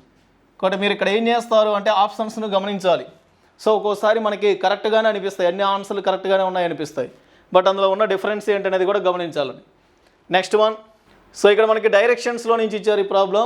సో ఇక్కడ మనం గమనించాల్సింది ఏంటి అంటే గణేష్ తన ఇంటి వద్ద నుండి బయలుదేరి దక్షిణం దిశ వైపు 30 మీటర్లు నడిచాడు. సో నెక్స్ట్ వన్ వచ్చేసరికి అతను ఎడం వైపు తిరిగి 15 మీటర్లు నడిచాడు, తర్వాత కుడివైపు తిరిగి 20 మీటర్లు నడిచాడు, మరియు చివరగా కుడివైపు తిరిగి 15 మీటర్లు నడిచి పోస్ట్ ఆఫీస్ను చేరుకున్నాడు. అయితే తన ఇంటి వద్ద నుండి పోస్ట్ ఆఫీస్కు మధ్య కలిగినటువంటి కనిష్ట దూరం ఎంత అని అడిగారు. సో దీనికి ఆల్రెడీ మనం చెప్పామండి, షార్ట్ కట్స్ ఉన్నాయి కదా. సో ఆ షార్ట్ కట్స్ను మనం యూజ్ చేద్దాం, ఈజీగా వస్తుంది. సో ఫస్ట్ మనకి గణేష్ అనే పర్సన్ ఎటు వెళ్ళాడు, దక్షిణం వైపు వెళ్ళాడు. సో దక్షిణం వైపు ఎంత వెళ్ళాడండి, మనకి 30 మీటర్లు. కాబట్టి ఫస్ట్ మీరు ఏం చేస్తారంటే దక్షిణం 30. మరి తర్వాత ఏం చేశాడు, అతను ఎడం వైపు తిరిగాడు అన్నాడు. సో డైరెక్షన్స్ మనకు ఐడియా ఉన్నాయి కదా. సో ఇక్కడ మీరు ఏం చేస్తారంటే ఫస్ట్ డైరెక్షన్స్ చూసుకోండి. సో ఇది తెలిసిందిగా, ఇది తూర్పు, నెక్స్ట్ ఇదేమో పడమర, ఇక్కడేమో ఉత్తరము, దక్షిణము. మరి ఇప్పుడు మీరు ఏం చేయాలి, దక్షిణం నుంచి ఎడం వైపుకి వెళ్ళాలి. ఎంత వెళ్ళాలి, 15 మీటర్లు వెళ్ళాలి. మరి దక్షిణం నుంచి నీకు ఎడం వైపు అంటే ఏమవుతుంది, తూర్పు అవుతుంది. కాబట్టి తూర్పు తీసుకోండి. సో ఎంత తీసుకుంటారు, 15. ఆ తర్వాత ఏం చేశాడు, మళ్ళీ కుడివైపు తిరిగి 20 మీటర్లు వెళ్ళాడంట. ఓకేనా, కుడివైపు తిరిగి 20 మీటర్లు అంటే తూర్పు నుంచి కుడివైపు, తూర్పు నుంచి కుడివైపు అంటే మళ్ళీ ఏమవుతుంది, ఇక్కడ మనకి దక్షిణం వస్తుంది. సో దక్షిణానికి ఎంత రావాలంటే 20 మీటర్లు. మరి తర్వాత ఏం చేశాడు, మరి చివరగా కుడివైపు తిరిగాడు అని అన్నాడు కదా. మరి దక్షిణం నుంచి నీకు కుడి చేతి వైపు అంటే పడమర అవుతుంది. ఓకేనా, కాబట్టి పడమరని తీసుకోండి. చివరగా కుడివైపు తిరిగి 15 మీటర్లు నడిచాడు. కాబట్టి ఇక్కడ ఏమవుతుంది, పడమర 15 వస్తుంది. మరి తర్వాత ఏం చేశాడు, పోస్ట్ ఆఫీస్ని చేరుకున్నాడు. అయితే తన ఇంటి వద్ద నుండి పోస్ట్ ఆఫీస్కి కలిగినటువంటి కనిష్ట దూరం ఎంత అని అడిగారండి. సో దీనికి షార్ట్ కట్ ఏంటి అంటే ఎదురెదురు దిశలు వచ్చాయనుకోండి, మనం ఏం చేస్తాము, తీసేస్తాము. ఒకే రకమైన దిశలు ఉంటే కూడుకుంటాం. మరి చూడండి, తూర్పుకి పడమర అనేది వ్యతిరేక దిశ కాబట్టి సో తూర్పు, అలానే నెక్స్ట్ పడమర, ఈ రెండు క్యాన్సిల్ చేయండి. దక్షిణము రెండు కూడా ఒకే దిశ కాబట్టి సో ఈ రెండు ఉన్నప్పుడు ఏం చేస్తాం, మనం ఇక కూడుకోవాలి. ఓకేనా, ఈ రెండింటిని ఏం చేస్తారు, కూడిక చేయండి. కాబట్టి 30 + 20 ఎంత వస్తుందండి, 50. మరి 50 అనే నెంబర్ ఎక్కడ ఉంది, మనకి సెకండ్ ఆప్షన్లో ఉంది కాబట్టి so second option is the correct answer. Next Gautam తూర్పు దిశ వైపు 6 మీటర్లు నడిచాడు, తర్వాత కుడివైపు తిరిగి 9 మీటర్లు నడిచి తర్వాత ఎడం వైపు తిరిగి 6 మీటర్లు నడిచాడు. అయితే ప్రస్తుతం తన ప్రారంభ స్థలం నుండి ఎంత దూరంలో ఉన్నాడని అడిగాడు. సో ఇక్కడ కూడా సేమ్ అంతే, మనకి ఇక్కడ తూర్పు ఇచ్చాడు కాబట్టి ఫస్ట్ మీరు తూర్పు తీసుకోండి. సో ఎంత వస్తుందండి, 6 మీటర్లు. తర్వాత ఏం చేశాడు, కుడివైపు తిరిగాడు అన్నాడు. మరి తూర్పు నుంచి నీకు కుడివైపు అంటే ఏమవుతుంది అంటే మనకి ఇక్కడ దక్షిణం వస్తుంది. సో దక్షిణానికి ఎంత తీసుకోవాలి, 9. ఓకేనా, కాబట్టి కుడివైపు 9. తర్వాత ఏం చేశాడండి, ఎడం వైపు తిరిగాడు అన్నాడు. మరి దక్షిణం నుంచి నీకు ఎడం చెయ్యి అంటే ఏమవుతుంది, సో తూర్పు వస్తుంది కాబట్టి సో తూర్పుకి ఎంత తీసుకుంటారు, మళ్ళీ ఇక్కడ 6. మరి ఇక్కడ గమనించాలి, ఈ రెండు కూడా ఏమవుతున్నాయి, ఒకే రకమైన దిశలు కాబట్టి సో ఈ రెండింటిని ఏం చేస్తారు, క్యాన్సిల్ చేసి ఇక ఒకేసారి మనము తూర్పు అనేది 6 + 6 12 రాద్దాం. ఇంకా మిగిలింది ఎంత, దక్షిణం 9. మరి ఒక్కసారి మీరు గమనించండి. సో ఇక్కడ ఏమవుతుందండి, తూర్పుకు వచ్చేసరికి ఏమో 12 ఉంది, దక్షిణానికి ఏమో 6. మరి మధ్యలో మనకి ఏమవుతుంది, లంబకోణ త్రిభుజం ఏర్పడుతుంది కాబట్టి కనిష్ట దూరము అంటే కర్ణం వస్తుందండి. మరి దీనికి ఏం చేయాలి, స్క్వేర్ రూట్ కట్టాలి. 12 అనేటువంటి నెంబర్ని స్క్వేర్ చేస్తే నెక్స్ట్ 144 అవుతుంది. అలానే 9 అనే నెంబర్ని స్క్వేర్ చేశారనుకోండి, మీకు ఇక్కడ 81 వస్తుంది. మరి ఈ రెండు కలిపారనుకోండి, స్క్వేర్ రూట్ ఆఫ్ 225. మరి 225 అనే నెంబర్ దేనికి స్క్వేర్ రూట్ అవుతుందంటే 15 కండి. కాబట్టి ఆన్సర్ ఏమవుతుంది, 15 మీటర్లు. సెకండ్ ఆప్షన్ అనేది కరెక్ట్ ఆన్సర్ అవుతుంది. కానీ సెకండ్ ఆప్షన్ ఇస్తే కరెక్ట్ ఆన్సర్. కిరణ్ ఉత్తరం వైపు 4 మీటర్లు నడిచి తర్వాత కుడివైపు తిరిగి 6 కిలోమీటర్లు నడిచాడు. తర్వాత ఎడం వైపు తిరిగి 4 కిలోమీటర్లు నడిచాడు. అయితే ప్రస్తుతం తన ప్రారంభ స్థలం నుండి ఎంత కనిష్ట దూరంలో ఉన్నాడని అడిగాడు. కాబట్టి ఇప్పుడు చెప్పాం కదా, మనం ఇక్కడ షార్ట్ కట్స్ తీసుకోవచ్చు. ఫస్ట్ ఉత్తరం తీసుకోండి, ఉత్తరానికి ఎంత వస్తుందండి, 4. తర్వాత ఏం చేశాడు, కుడివైపు అన్నాడు. మరి ఉత్తరం నుంచి కుడివైపు అంటే ఏమవుతుంది, సో తూర్పు. సో తూర్పుకి ఎంత తీసుకుంటారు, 6 కిలోమీటర్లు. ఓకేనా, ఫస్ట్ది 4, తర్వాత 6. ఆ తర్వాత ఏం చేశాడు, ఎడం వైపు తిరిగాడు అన్నాడు. మరి చెప్పండి, తూర్పు నుంచి ఎడం చెయ్యి అంటే ఏమవుతుంది, ఉత్తరం అవుతుంది. కాబట్టి ఉత్తరానికి ఎంత తీసుకుంటారు అంటే నెక్స్ట్ ఎంత ఉందండి, 4. కాబట్టి 4 కిలోమీటర్లు. కాబట్టి ఇక్కడ మనకి ఓవర్ అయిపోయింది కోటిగా. అయితే ప్రస్తుతం అతను ప్రారంభ స్థలం నుండి ఎంత కనిష్ట దూరంలో ఉన్నాడని అడిగాడు. తెలిసిందే కదా, మనకి ఈ రెండు కూడా ఏమవుతున్నాయి, ఉత్తరం కాబట్టి ఈ రెండు క్యాన్సిల్ చేసి మీరు ఉత్తరం 8 అని రాసుకోండి. మరి ఇక్కడ ఎంత ఉందండి, తూర్పు ఎంత వస్తుంది, 6. మరి చెప్పండి, ఉత్తరానికి ఏమో 8, తూర్పుకి ఎంత అండి, 6. మరి మధ్యలో వచ్చేసరికి లంబకోణ త్రిభుజం కాబట్టి డైరెక్ట్గా ఆన్సర్ రాయొచ్చు. కాబట్టి మనకు కావాల్సింది ఏంటి, అందులో వచ్చేసరికి కర్ణం విలువ. కాబట్టి ఇక్కడ వచ్చేసరికి ఏమవుతుందండి, స్క్వేర్ రూట్ కట్టినట్లయితే ఫస్ట్ 8 అనే నెంబర్కి స్క్వేర్ 64 అవుతుంది, 6 అనే నెంబర్కి స్క్వేర్ 36 అవుతుంది. ఈ రెండు కలిపారనుకోండి √100 ఎంత వస్తుందంటే ఆన్సర్ 10. మరి ఈ 10 అనే నెంబర్ ఎక్కడ వస్తుంది మనకి సెకండ్ ఆప్షన్లో వస్తుంది కాబట్టి so second option is the correct answer. ఓకేనా, ఫస్ట్ మనకి బి యొక్క సోదరి ఏ కాబట్టి బి అనే పర్సన్ని కింద తీసుకున్నాను, బి యొక్క సోదరి ఏ. తర్వాత బి యొక్క తల్లి సి కాబట్టి బి యొక్క తల్లి సి అన్నప్పుడు సిని పైన తీసుకోవాలి. నెక్స్ట్ సి యొక్క తండ్రి డి, ఓకేనా, సి యొక్క తండ్రి డి అన్నప్పుడు డిని పైన తీసుకోండి కాబట్టి ఇక్కడ వరకు క్యాన్సిల్ చేయండి. తర్వాత ఏమన్నాడు, మరియు డి యొక్క తల్లి ఈ అన్నాడు. సో డి అనేటువంటి పర్సన్ వాళ్ళ యొక్క తల్లి ఎవరైతే ఉన్నారో వాళ్ళు ఈ కాబట్టి ఇక్కడ మైనస్ తీసుకోండి.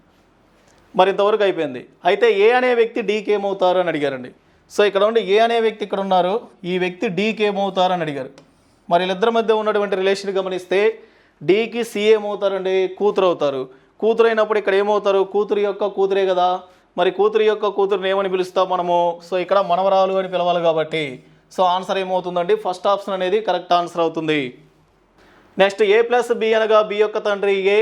సో ఇక్కడ గమనించాలి ఎవరు తండ్రి అవుతున్నారు అంటే మనకి ఏ ప్లస్ బి అనగా బి యొక్క తండ్రి ఏ, అంటే ఈ ఏ అనే పర్సన్ బికి తండ్రి, అంటే మొదటి వ్యక్తి రెండో వ్యక్తికి తండ్రి అవుతున్నారని. అలానే నెక్స్ట్ ఇక్కడ ఇంటూ సింబల్ ఉంటే ఈ మొదటి వ్యక్తి రెండో వ్యక్తికి ఏమవుతారండి, సోదరి, తండ్రి, భార్య, తల్లి. కాబట్టి మొత్తం ఒక ఆర్డర్ ఉంది గమనించాలి. ప్రతి దాంట్లో కూడా ఏం చెప్తున్నాడు అంటే మొదటి వ్యక్తి రెండో వ్యక్తికి ఏమవుతారు అనేది మనకి ఇక్కడ రిలేషన్ ఇచ్చారు.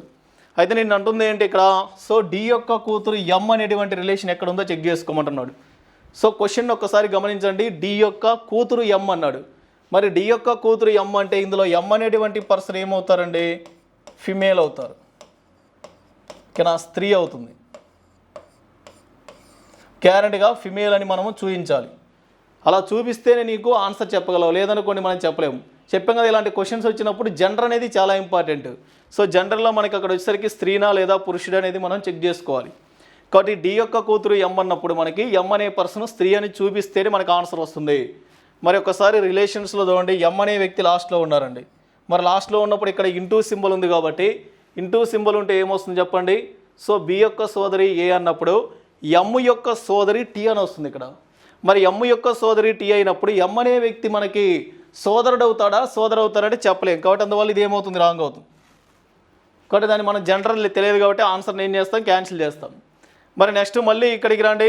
సో ఇక్కడ గమనించారనుకోండి, సో మళ్ళీ ఇక్కడ ఎం ఇంటూ టీ అంటే మళ్ళీ సింబల్ దగ్గరికి వెళ్ళాలి. సో ఏమని వస్తుందండి మనకి ఇక్కడ సోదరి. మరి సోదరి అని వచ్చినప్పుడు అనుకోండి అప్పుడు ఎం అనేటువంటి పర్సన్ ఏమవుతున్నారు, ఇక్కడ ఫిమేల్ అవుతున్నారు. ఇక్కడ గమనించాలి, ఇక్కడ ఫిమేల్ అవుతున్నారు. ఇక్కడ ఎం అనేటువంటి పర్సన్ ఫిమేల్ అవుతున్నారు అంటే అక్కడ ఛాన్స్ ఉంది. మరి నెక్స్ట్ ఇక్కడ ఉండి లాస్ట్కి వెళ్ళిపోయారు ఎం అనేటువంటి వ్యక్తి. మరి ఎం అనే వ్యక్తి లాస్ట్కి వెళ్ళినప్పుడు ఇక్కడ డివైడెడ్ బై సింబల్ ఉంది. డివైడెడ్ బై సింబల్ అంటే కొడుకు. ఎవరు కొడుకు అండి, టీ అనే వ్యక్తి కొడుకు అవుతారు. ఓకేనా, టీ అనే వ్యక్తి ఎమ్కి కొడుకు అయినప్పుడు ఎం అనేటువంటి వ్యక్తి టీకి ఏమవుతారు అంటే మళ్ళీ మనం చెప్పలేము. ఓకేనా, ఎం అనేటువంటి వ్యక్తి టీకి ఏమవుతారు అంటే తండ్రి అయినా కావచ్చు తల్లి అయినా కావచ్చు. కాబట్టి ఇది ఆన్సర్ కాదు. కాబట్టి ఇలా ఇచ్చినప్పుడు ఏం చేస్తారు అంటే మీరు ఫస్ట్ జెండర్ని కానీ మీరు గుర్తుపెట్టుకున్నట్లయితే, జెండర్ని కానీ మీరు ఐడెంటిఫై చేయగలిగినట్లయితే ఒక 2 ఆప్షన్స్ ఎలిమినేషన్ చేసాం. ఇంకేమున్నాయి, 2 ఆప్షన్లు ఉన్నాయి కాబట్టి సో ఆప్షన్స్లో ఒక ఆప్షన్ కానీ కరెక్ట్ అయిందనుకోండి అదే ఆన్సర్. అది కాకపోతే నెక్స్ట్ మనం చేయాల్సిన అవసరం లేదు, ఆటోమేటిక్గా అది కరెక్ట్ అయిపోతుంది. కాబట్టి ఇప్పుడు సెకండ్ ఆప్షన్ చెక్ చేద్దాం. కాబట్టి ఇక్కడ మనం గమనించాల్సింది రిలేషన్ ఎవరెవరి మధ్య అడిగాడు, డీకి నెక్స్ట్ వచ్చేసరికి ఎమ్కి మధ్య. సో వాళ్ళిద్దరు ఇక్కడ పక్కనే ఉన్నారు కాబట్టి సో మనం ఈజీగా ఫైండ్ అవుట్ చేయొచ్చండి. చూడండి ఒకసారి, డి ప్లస్ ఎం అంటే ప్లస్ సింబల్ ఉంటే ఏమని వస్తుందండి, బి యొక్క తండ్రి ఏ. అంటే ఇప్పుడు ఏమవుతుంది, ఎమ్ యొక్క తండ్రి డి అని వస్తుంది ఇక్కడ. ఓకేనా, ఎమ్ యొక్క తండ్రి డి అన్నప్పుడు కాబట్టి ఇక్కడ మీరు ఏం చేస్తారు, ఈ రిలేషన్లో ఎమ్ యొక్క తండ్రి డి కాబట్టి డి అనేటువంటి వ్యక్తిని ప్లస్ తీసుకోండి, ఎం అనే వ్యక్తిని ఇక్కడ తీసుకుందాం. మరి ఎం అనేటువంటి వ్యక్తి మనకి ఏమవుతారో తెలియాలంటే నెక్స్ట్ మళ్ళీ ఇక్కడికి రావాలి. సో ఇక్కడ గమనించండి ఏమవుతుందండి, ఇంటూ సింబల్ ఉంది. మరి ఇంటూ సింబల్ ఉంటే ఏం చేయాలి, సోదరి. ఎవరు సోదరి, ఎం అనే వ్యక్తి సోదరి. ఎవరికి సోదరి, టీకి. కాబట్టి ఇక్కడ టీ అనే వ్యక్తిని ఇక్కడ తీసుకుందాం. ఇక్కడ టీ అనే వ్యక్తి యొక్క జెండర్ తెలియదు మనకి, సో మనకు అవసరం లేదు ఎందుకంటే డీకి ఎమ్కి రిలేషన్ అడిగారు కాబట్టి. చూడండి ఇక్కడ మనకి స్త్రీ అని తెలిసింది కాబట్టి అతను తండ్రి అయినప్పుడు ఆటోమేటిక్ ఎం ఏమవుతారండి, కూతురు అవుతారు. కాబట్టి డి యొక్క కూతురు ఎం అనేది మనకి ఎక్కడ వస్తుంది, సెకండ్ ఆప్షన్లోనే వస్తుంది కాబట్టి so second option is the correct answer. So అలా తెలిసినప్పుడు ఇక నువ్వు మళ్ళీ మిగతాయి చెక్ చేసుకోవాల్సిన అవసరం లేదండి, అవి గ్యారంటీగా రాంగే ఉంటాయి ఆప్షన్స్. నెక్స్ట్, గోవిందును పరిచయం చేస్తూ గోపాల్ అతని తండ్రి ఎవరనగా నా తండ్రి యొక్క ఏకైక కొడుకు అని చెప్పాడు. అయితే గోపాల్ అనే వ్యక్తి గోవిందుకు ఏమవుతాడు అని అడిగాడు. సో ఇక్కడ మనకు వచ్చేసరికి ఏమవుతుంది అంటే అతని తండ్రి అని అడిగాడు. అసలు ఇక్కడ అతను అంటే ఎవరు వస్తారు చెప్పండి, గోవింద్ అనే పర్సన్ వస్తారండి. కాబట్టి ఫస్ట్ మీరు చేయాల్సింది ఏంటి అంటే ఇందులో గోవింద్ అనే పర్సన్ తీసుకోవాలి.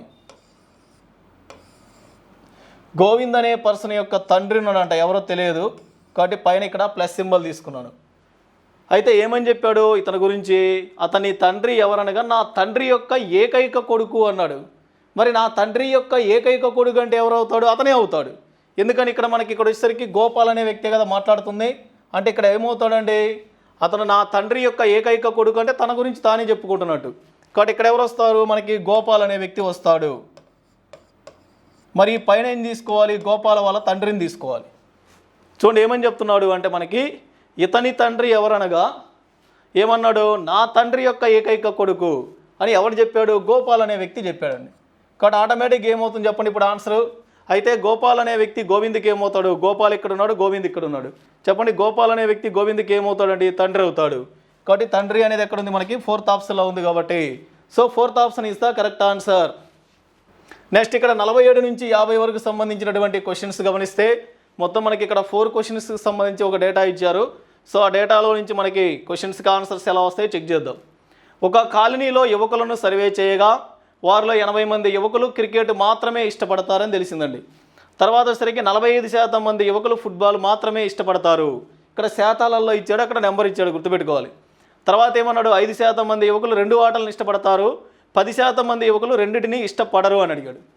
మరి ఇప్పుడు మీరు గమనించాల్సింది ఏంటి అంటే ఇందులో 10% మంది ఏం చేస్తున్నారు, అసలు ఆ రెండిట్లో ఎలాంటి గేమ్ కూడా ఆడడం లేదు. అంటే మిగతాయి మొత్తం కూడా నీవేం చేయాలి, 90%కే డయాగ్రామ్ని డ్రా చేసుకోవాలి. సో మరి ఆ డయాగ్రామ్ అనేది ఎలా వస్తుందో చెక్ చేద్దాం. సో ఫస్ట్ ఇక్కడ ఏం చేస్తారంటే వీళ్ళు క్రికెట్ ఆడేవాళ్ళు. నెక్స్ట్ ఇంకొక గేమ్ ఏముందండి, క్రికెట్తో పాటు మనకి ఇక్కడ ఫుట్బాల్. ఓకేనా, క్రికెట్ ఆడేవాళ్ళు ఉన్నారు, నెక్స్ట్ ఫుట్బాల్ ఆడేవాళ్ళు ఉన్నారు. అందులో క్రికెట్ మాత్రమే ఆడేవాళ్ళు ఎంతమంది ఉన్నారు, అలానే నెక్స్ట్ ఫుట్బాల్ ఆడేవాళ్ళు ఎంతమంది ఉన్నారో చెక్ చేసుకోవాలండి. వారిలో 80 మంది యువకులు క్రికెట్ మాత్రమే ఇష్టపడుతున్నారు అని అడిగాడు. కాబట్టి క్రికెట్ మాత్రమే అన్నాడు కాబట్టి ఇక్కడ 80 తీసుకోండి. ఇక్కడ 80 మంది ఏం చేశారంటే క్రికెట్ మాత్రమే ఇష్టపడుతున్నారు. ఇక్కడికి రండి, మళ్ళీ 40% మంది యువకులు ఫుట్బాల్ మాత్రమే ఇష్టపడుతున్నారు. ఓకేనా, 40% మంది ఎవరైతే ఉన్నారో వాళ్ళు ఫుట్బాల్ మాత్రమే ఇష్టపడుతున్నారు. కాబట్టి ఇక్కడ 45% రాయండి.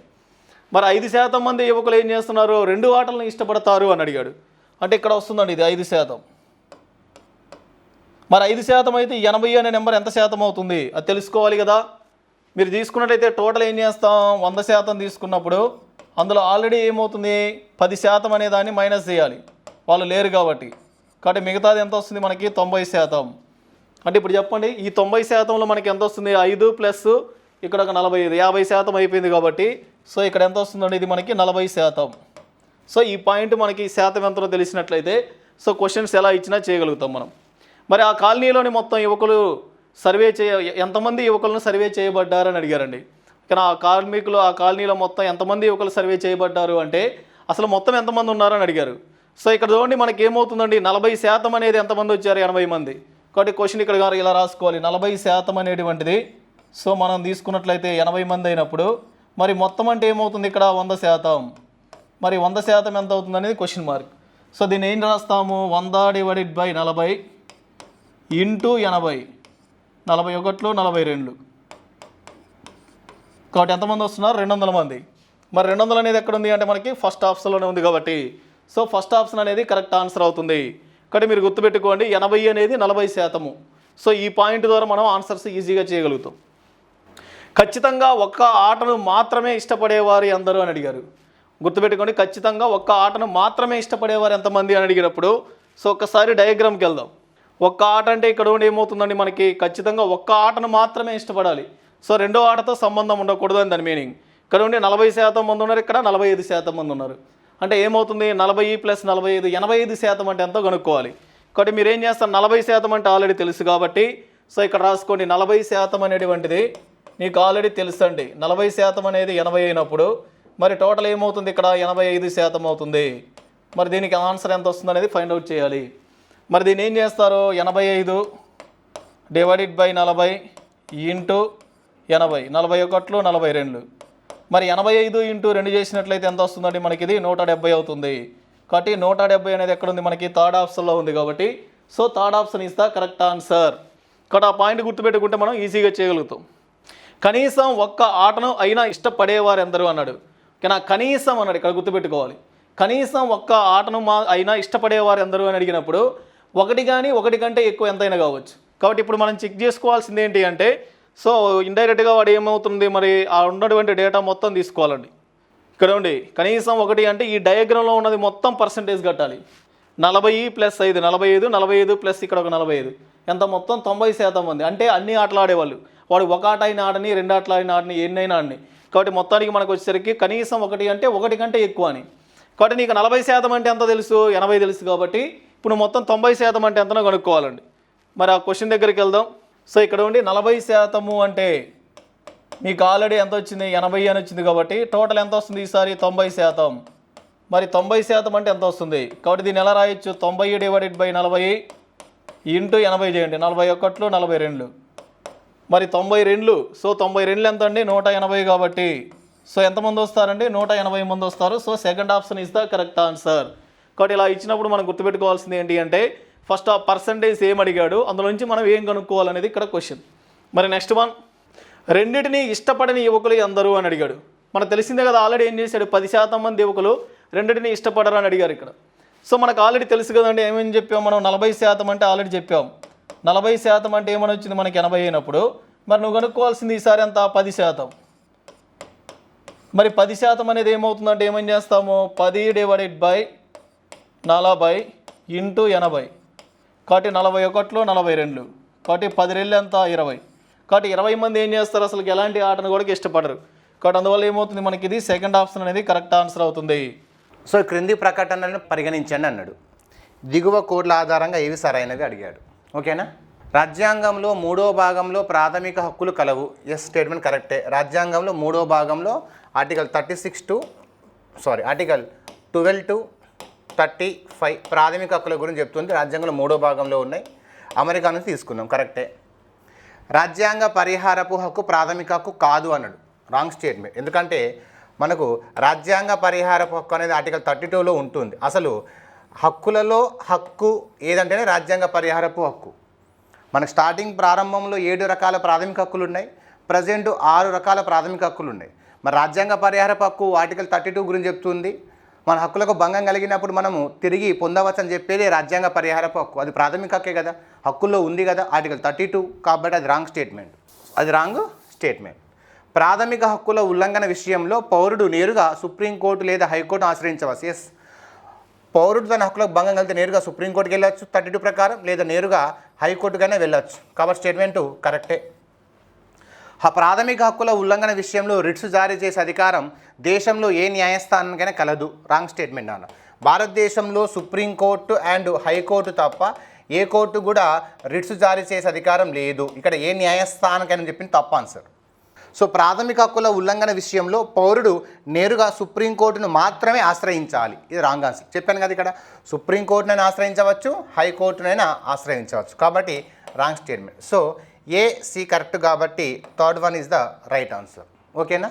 నెక్స్ట్, సుప్రీంకోర్టు ఇచ్చిన తీర్పులు నచ్చనప్పుడు ప్రభుత్వం మరియు పార్లమెంటు ముందున్న మార్గం. చూడండి, ఇక్కడ కాన్సెప్ట్ క్వశ్చన్ అనేది. సుప్రీంకోర్టు ఇచ్చిన తీర్పులు నచ్చనప్పుడు ప్రభుత్వం మరియు పార్లమెంటు ముందున్న మార్గం ఏది? న్యాయమూర్తులను మార్చడం, రాంగ్ స్టేట్మెంట్. కోర్టు తీర్పును లెక్క చేయకపోవడం, రాంగ్ స్టేట్మెంట్. నిర్ణయానికి వ్యతిరేకంగా చట్టం లేదా రాజ్యాంగ సవరణ చేయడం, సుప్రీంకోర్టు నిర్ణయమే అంతిమం. సో థర్డ్ ఆప్షన్ నాన్న. ఇక్కడ చాలామంది ఫోర్త్ ఆప్షన్ అనుకుంటారు, ఫోర్త్ ఆప్షన్ కాదు, థర్డ్ ఆప్షన్ ఇక్కడ రైట్ ఆన్సర్. సుప్రీంకోర్టు ఇచ్చిన తీర్పులు నచ్చనప్పుడు ప్రభుత్వం మరియు పార్లమెంటు ముందున్న మార్గం ఏమిటి అంటే నిర్ణయానికి వ్యతిరేకంగా చట్టం చేయడం లేదా రాజ్యాంగ సవరణ చేయడం ఇక్కడ సరైన సమాధానం అవుతుంది. ఎందుకు నానంటే ఎగ్జాంపుల్ చూడు, 1967లో మనకు గోలక్నాథ్ కేసు ఉంటుంది. 1967లో గోలక్నాథ్ కేసు సుప్రీంకోర్టు ఏమని చెప్పిందంటే ప్రాథమిక హక్కులను సవరించే అధికారము ప్రభుత్వానికి లేదని చెప్పింది. సుప్రీంకోర్టు ఈ గోలక్నాథ్ కేసులో ప్రాథమిక హక్కులను సవరించే అధికారం పార్లమెంటుకు లేదని చెప్పింది. సో ఈ తీర్పును వ్యతిరేకిస్తూ మన పార్లమెంట్ ఏం చేసింది, ప్రభుత్వం 24వ రాజ్యాంగ సవరణ ద్వారా 1971లో రాజ్యాంగాన్ని సవరిస్తూ భారత రాజ్యాంగంలో ఏ భాగాన్నైనా సవరించే అధికారం పార్లమెంటుకు ఉంటుందని రాజ్యాంగం సవరించి, భారత రాజ్యాంగంలో ఏ భాగాన్నైనా సవరించే అధికారం పార్లమెంటుకు ఉంటుంది, ఇంక్లూడింగ్ ప్రాథమిక హక్కులు. ఏ భాగం అంటే మీనింగ్ ఏంటి, ప్రాథమిక హక్కులు కూడా కదా, ఎందుకంటే రాజ్యాంగంలో 3వ భాగంలో ఏముంటాయి, ప్రాథమిక హక్కులు ఉంటాయి కదా. సో కాబట్టి ఇక్కడ గుర్తుపెట్టుకో, ఇదే బెస్ట్ ఎగ్జాంపుల్ మనకు. అంటే సుప్రీంకోర్టు ఇచ్చిన తీర్పుల విషయంలో ప్రభుత్వం ఏమైనా వ్యతిరేకత ఉంటే, ప్రభుత్వం నచ్చకపోతే ప్రభుత్వం ఒక చట్టం చేసుకోవచ్చు, లేదా రాజ్యాంగాన్ని సవరించి ఆ తీర్పును మార్చుకోవచ్చు. దాని బెస్ట్ ఎగ్జాంపుల్ ఈ గోలక్నాథ్ కేసు సుప్రీంకోర్టు ఇచ్చిన తీర్పే. కాబట్టి so third one is the right answer నాన్న, ఫోర్త్ వన్ కాదు. ఓకేనా. నెక్స్ట్ 53, క్రింది వ్యాఖ్యలను గమనించండి. పై వ్యాఖ్యలలో తప్పుగా ఉన్నదేదన్నాడు. రాజ్యసభ ద్రవ్య బిల్లును తిరస్కరించవచ్చు.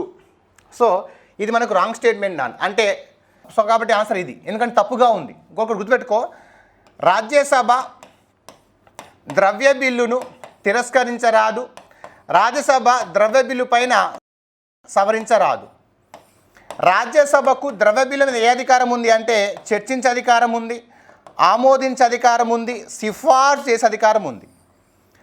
అదేవిధంగా ద్రవ్య బిల్లుపై రాజ్యసభ తన నిర్ణయాన్ని 14 రోజుల్లోపు తెలపాలి. గుర్తుపెట్టుకో, ద్రవ్య బిల్లుపై రాజ్యసభ తన నిర్ణయాన్ని 14 రోజుల్లోపు తెలపాలి. రాజ్యసభకు ద్రవ్య బిల్లుపై ఏ అధికారం ఉందంటే చర్చించే అధికారం ఉంది, బిల్లు మీద బిల్లును ఆమోదించే అధికారం ఉంది, ద్రవ్య బిల్లుపైన సిఫార్సు చేసే అధికారం ఉంది. రాజ్యసభకు ద్రవ్య బిల్లుపై లేని అధికారం ఏంటంటే తిరస్కరించే అధికారం ద్రవ్య బిల్లును, ఆ ద్రవ్య బిల్లును సవరించే అధికారం రాజ్యసభకు లేదు. ఇక్కడ తిరస్కరించవచ్చు అన్నాడు. సో కాబట్టి ఇది తప్పు సమాధానం. కాబట్టి ఇది ఆన్సర్ ఒకటి. రాజ్యసభ ద్రవ్య బిల్లుపై సిఫార్సు చేయవచ్చు. ఓకే, కరెక్ట్ స్టేట్మెంటే, తప్పు కాదు అది. రాజ్యసభ ద్రవ్య బిల్లును తిరస్కరించడానికి వీలు లేదు. ఎస్ కరెక్టే, వీలు లేదు. రాజ్యసభ ద్రవ్య బిల్లుపై 14 రోజుల్లోపు తన నిర్ణయాన్ని తెలపాలి. కరెక్టే. రాజ్యసభ ద్రవ్య బిల్లు సవరించవచ్చు. ఇది తప్పు వ్యాఖ్య. కాబట్టి ఈ రెండు కూడా తప్పు వ్యాఖ్యలు. కాబట్టి ఏ అండ్ సి. కాబట్టి third one is the right answer. ఎందుకంటే ద్రవ్య బిల్లుపై రాజ్యసభ ఏం చేయరాదట, తిరస్కరించరాదు, సవరించరాదు. కానీ ఇక్కడ ఏమన్నాడు, సవరించవచ్చు అన్నాడు, తిరస్కరించవచ్చు అన్నాడు. కాబట్టి ఈ రెండు కూడా తప్పు వ్యాఖ్యలు. కాబట్టి ఏసీ. కాబట్టి third one is the right answer. Next 54, ప్రతిపాదన ఏ. భారత రాజ్యాంగంలో అటార్నీ జనరల్ గురించి 5వ భాగంలో కలదు. ఎస్ కరెక్టే నాయన. 5వ భాగం కేంద్ర ప్రభుత్వం గురించి తెలియజేస్తుంది. 5వ భాగంలో ఆర్టికల్ 52 నుంచి 151 ఉంటుంది. మరి మనకు attorney general article 76, attorney general గురించి చెప్పే ఆర్టికల్ 76. కాబట్టి మరి అటార్నీ జనరల్ దేనిలో ఉన్నాడు, 5వ భాగంలో ఉన్నాడు కదా. కాబట్టి స్టేట్మెంట్ కరెక్టే. అడ్వకేట్ జనరల్ రాష్ట్రపతి విశ్వాసం ఉన్నంత వరకు పదవిలో కొనసాగుతాడు. తప్పు sir. Advocate general article 165, advocate general governor విశ్వాసం ఉన్నంత వరకు పదవిలో కొనసాగుతాడు. అటార్నీ జనరల్ రాష్ట్రపతి విశ్వాసం ఉన్నంత వరకు పదవిలో కొనసాగుతాడు. సో అడ్వకేట్ జనరల్ నియమించేది గవర్నర్, కాబట్టి గవర్నర్ విశ్వాసం ఉన్నంత వరకు పదవిలో కొనసాగుతాడు. బట్ ఇక్కడ రాష్ట్రపతి విశ్వాసం అన్నాడు కాబట్టి కారణం ఆర్ రాంగ్ స్టేట్మెంట్. కాబట్టి ఏ సరైనది, ఆర్ సరైనది కాదు. కాబట్టి third one is the answer. Next 55, క్రింది వానిలో భారత పౌరుల ప్రాథమిక విధి కాదు. Which one is a not a fundamental duty of the Indian. ఓకేనా. ప్రాథమిక విధి కానిది ఏదన్నాడు, దేశాన్ని రక్షించడం. ఎస్, మన ప్రాథమిక విధి. భారతదేశ ఐక్యత మరియు సమగ్రతను పరిరక్షించడం ప్రాథమిక విధి. పౌరులు ప్రైవేట్ ఆస్తులను రక్షించడం, ఇది మనకు ప్రాథమిక విధి కాదు. జాతీయ గీతాన్ని పతాకాన్ని గౌరవించడం. ఎస్. సో పౌరులు ప్రభుత్వ ఆస్తులను రక్షించడం, పౌరులు ప్రభుత్వ ఆస్తులను రక్షించడం ప్రాథమిక విధి, కానీ ప్రైవేటు ఆస్తులను రక్షించడం అనేది ప్రాథమిక విధి కాదు. ఓకేనా. మనకు 42వ రాజ్యాంగ సవరణ ద్వారా 1976లో విధులు చేర్చారు. ఎన్ని విధులు అంటే 10. ప్రజెంట్ ఎన్ని ఉన్నాయి, 11. ఆ 11లో ఈ 3 ఉన్నాయి. పౌరులు ప్రైవేట్ ఆస్తులను రక్షించడం అనేది అది ప్రాథమిక విధి కాదు. కాబట్టి this is the wrong statement. కాబట్టి 55. సో ఇది మనకు ఆన్సర్ అవుతుంది. ప్రాథమిక విధి కాదేదంటే థర్డ్ వన్. 56, క్రింది వానిలో సరికానిది. మౌలిక రాజ్యాంగంలో పంచాయతీరాజ్లో మహిళలకు 33% రిజర్వేషన్లు కల్పించారు. మౌలిక రాజ్యాంగంలో పంచాయతీరాజ్లో మహిళలకు 33% రిజర్వేషన్ కల్పించారు. రాంగ్ స్టేట్మెంట్ నాన్న. ఎందుకంటే అసలు రాజ్యాంగం అమల్లోకి వచ్చినప్పుడు పంచాయతీరాజ్ యొక్క రిజర్వేషన్ల గురించి లేదు, పంచాయతీరాజ్కు రాజ్యాంగ హోదా కల్పించలేదు కదా. మహిళలకు 33% పంచాయతీరాజ్ రిజర్వేషన్ ఉంది. ఎప్పుడు? 73వ రాజ్యాంగ సవరణ ద్వారా 1992లో పంచాయతీరాజ్కు రాజ్యాంగ హోదా ఇచ్చినప్పుడు, పంచాయతీరాజ్కు రాజ్యాంగ హోదా ఇచ్చినప్పుడు పంచాయతీరాజ్లో 33% మహిళలు కల్పించాం. మౌలిక రాజ్యాంగం అన్నాడు ఇక్కడ. మౌలిక రాజ్యాంగం అంటే ఏంటిది? రాజ్యాంగం అమల్లోకి వచ్చినప్పుడు మహిళలకు 33% ఇచ్చినారని చెప్పేసి అడుగుతున్నాడు. మరి మౌలిక రాజ్యాంగం అంటే రాజ్యాంగం అమల్లోకి వచ్చినప్పుడు అసలు పంచాయతీరాజ్ రాజ్యాంగ హోదాను కల్పించలే కదా. మరి సరికాంది అడిగాడికి 4 ఇచ్చాడంటే ఆటోమేటిక్ ఆన్సర్ ఏమవుతుంది? 1 అవుతుంది. మీదే 3 సరైనవి చూసుకో. ఇక 73వ రాజ్యాంగ సవరణ ద్వారా పంచాయతీరాజ్కు రాజ్యాంగ హోదా కల్పించారు, కరెక్ట్ స్టేట్మెంటే. మౌలిక రాజ్యాంగంలో ఆర్టికల్ 40లో గ్రామ పంచాయతీ ఏర్పాటు గురించి ప్రస్తావించారు. ఎస్, ఆదేశిక సూత్రాలలో ఆర్టికల్ 40లో గ్రామ పంచాయతీల గురించి ఏర్పాటు గురించి ప్రస్తావించారు, కానీ గ్రామ పంచాయతీ ఏర్పాటు చేయలే. పంచాయతీరాజ్కు రాజ్యాంగ హోదా ఇవ్వకముందు ఓకేనా, మనకు ఆదేశిక సూత్రాలలో ఆర్టికల్ 40లో గ్రామ పంచాయతీల ఏర్పాటు గురించి ప్రస్తావించారు, కానీ గ్రామ పంచాయతీ ఏర్పాటు చేయలేదు. ఎందుకంటే ఆదేశిక సూత్రాల్లో ఉంది. మరి ఆదేశిక సూత్రాలు ఉంటే అమలు చేయడం చేయకపోవడం ప్రభుత్వాల ఇష్టం కాబట్టి అది ఇంప్లిమెంట్ కాలేదు. అంతర్రాష్ట్ర కౌన్సిల్ రాజ్యాంగబద్ధమైన సంస్థ అన్నాడు. ఎస్, ఆర్టికల్ 263 ప్రకారం అంతర్రాష్ట్ర కౌన్సిల్ రాజ్యాంగబద్ధమైన సంస్థ. దీని చైర్మన్ ఎవరంటే ప్రధానమంత్రి ఉంటాడు. దీని చైర్మన్ ఎవరు ఉంటారు? ప్రధానమంత్రి ఉంటాడు. సో కాబట్టి ఫస్ట్ వన్ సరికానిది, కాబట్టి 56కు first one right answer. 57 party ఫిరాయింపుల చట్టాన్ని ఈ క్రింది రాజ్యాంగ సవరణ ద్వారా ప్రవేశపెట్టి తర్వాత సవరించారు. మరి పార్టీ ఫిరాయింపుల చట్టం 10వ షెడ్యూల్ రాజీవ్ గాంధీ ప్రభుత్వం చేర్చింది. ఏ ప్రభుత్వం నాన్న? రాజీవ్ గాంధీ ప్రభుత్వం చేర్చింది. 52వ రాజ్యాంగ సవరణ 1985. దాన్ని తిరిగి సవరించింది 91వ రాజ్యాంగ సవరణ 2003లో సవరించారు. అంటే 52లో చేర్చారు, 91లో సవరించారు. సో ఇక్కడ 53 wrong, 52 93 wrong, 51 91 wrong. So 52 91. So party ఫిరాయింపు చేర్చింది 52, సవరించింది 91 2003లో. కాబట్టి 57కి 4th is the right answer. 58 మంత్రిమండలి ఏర్పాటు దేనితో ఆరంభం అవుతుంది? మంత్రిమండలి ఏర్పాటు దేనితో ఆరంభం అవుతుంది? సాధారణ ఎన్నికల నిర్వహణ ఉత్తర్వుల జారీతో, ప్రధానమంత్రి నియామకంతో, రాష్ట్రపతి యొక్క లాంఛన ప్రకటనతో, పార్లమెంట్ సమావేశముల నిర్వహణతో. సో మంత్రిమండలి ఏర్పాటు అనేది ఇక్కడ మనకి దేంతో స్టార్ట్ అవుతుంది అంటే ప్రధానమంత్రి నియామకంతో స్టార్ట్ అవుతుంది. ఎందుకంటే ఆర్టికల్ 75 అదే కదా, ప్రధానమంత్రి నియామకం మరియు మంత్రిమండలి నియామకం గురించి చెప్పే ఆర్టికల్ 75. ప్రధానమంత్రి నియమించిన అంటే ఆటోమేటిక్గా ఇక్కడ మంత్రిమండలి నియామకం స్టార్ట్ అయినట్టే. ఎందుకంటే ప్రధానమంత్రి మంత్రిమండలి అంతర్భాగమే. ఎందుకంటే రాజ్యాంగం ప్రకారం భారతదేశంలో మంత్రులందరూ కూడా సమానమే. భారత రాజ్యాంగం ప్రకారం మంత్రులందరూ సమానమే. అంటే దీంట్లో భాగం ఎవరంటే ప్రధానమంత్రి. సో ప్రధానమంత్రి నియమిస్తే మనకు మంత్రిమండలి అనేది ఏర్పాటు ప్రారంభించబడినట్టే. ప్రధానమంత్రి నియామకంతో మనకు మంత్రిమండలి అనేది స్టార్ట్ అవుతుంది. దానికి ఆర్టికల్ 75 ప్రధానమంత్రి మరియు మంత్రిమండలి నియామకం గురించి చెప్పే ఆర్టికల్. కాబట్టి second one is the right answer.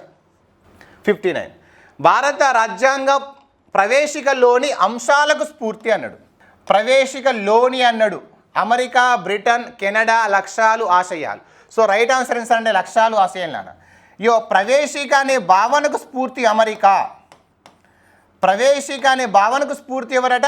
America. కానీ ప్రవేశికలోని అన్నాడు. ప్రవేశికలోని అంశాలు దేని ఆధారంగా రాసినామంటే నెహ్రూ ప్రవేశపెట్టిన లక్ష్యాలు ఆశయాలనే తీర్మానం ఆధారంగా. సో ఇది భారత రాజ్యాంగం అనుకుందాం కాసేపు. ముందట ఒక పేజీ ఉంటుంది, అదే పేజీ మనకి ఏందన్నా ప్రవేశిక అంటాం. అదే పేజీ అట ప్రవేశిక. మరి ముందట రాజ్యాంగానికి ముందు ఈ పేజీ పెట్టాలనే ఆలోచన స్ఫూర్తినిచ్చిన దేశం ఏంటంటే అమెరికా. కానీ ఇక్కడ ఏమన్నా ప్రవేశికలోని అన్న అంటే ప్రవేశికలోని అంటే ఈ ప్రవేశికలోని అంశాలకు స్ఫూర్తి మనకు లక్ష్యాలు ఆశయాలు అనే తీర్మానాన్ని ఆధారంగా చేసుకొని రాసినాం. ఆ లక్ష్యాలు ఆశయాలు తీర్మానాన్ని ప్రవేశపెట్టిన జవహర్లాల్ నెహ్రూ. ప్రవేశిక అనే భావనకు స్ఫూర్తి ఏంటంటే అమెరికా. ప్రవేశిక లోపల అంశాలకు స్ఫూర్తి లక్ష్యాలు ఆశయాలు. సో కాబట్టి 4th one small difference there. ఓకేనా, చిన్న తేడా అంతే ఇక్కడ. ప్రవేశిక లోని ఈ రెండు పదాల్లోనే మన ఇక్కడ జీవితాలు మారిపోతాయి ఎగ్జామ్ హాల్లో. లక్షద్వీపులు ఏ హైకోర్టు పరిధిలోకి వస్తుంది అన్నాడు. సో మరి మార్కు లక్షద్వీపులు అనేది ఏ హైకోర్టు పరిధికి వస్తుందంటే Madras high court, Karnataka high court, Kerala high court, Calcutta high court. అంటే ఇక్కడ మనకు రైట్ ఆన్సర్ నాన్న కేరళ హైకోర్టు, ఎర్నాకుళం అంటాం. కేరళ హైకోర్టు ఎక్కడ ఉందంటే ఎర్నాకుళంలో ఉంటుంది కాబట్టి కేరళ హైకోర్టు కిందకి వస్తుంది ఏంటంటే లక్షద్వీపులు. సో కాబట్టి third one is the right answer. Next, రాష్ట్రపతి ఎన్నికల్లో పార్లమెంట్ సభ్యుడి ఎంపీ ఓటు విలువ ఈ దిగువ ఏ సూత్ర ప్రకారం లెక్క కట్టడం జరుగుతుంది ఎంపీ ఓటు విలువ అన్నాడు. సో ఇక్కడ ఎమ్మెల్యే ఓటు విలువ అడగలేదు సార్, ఎంపీ ఓటు విలువ అడిగిండు.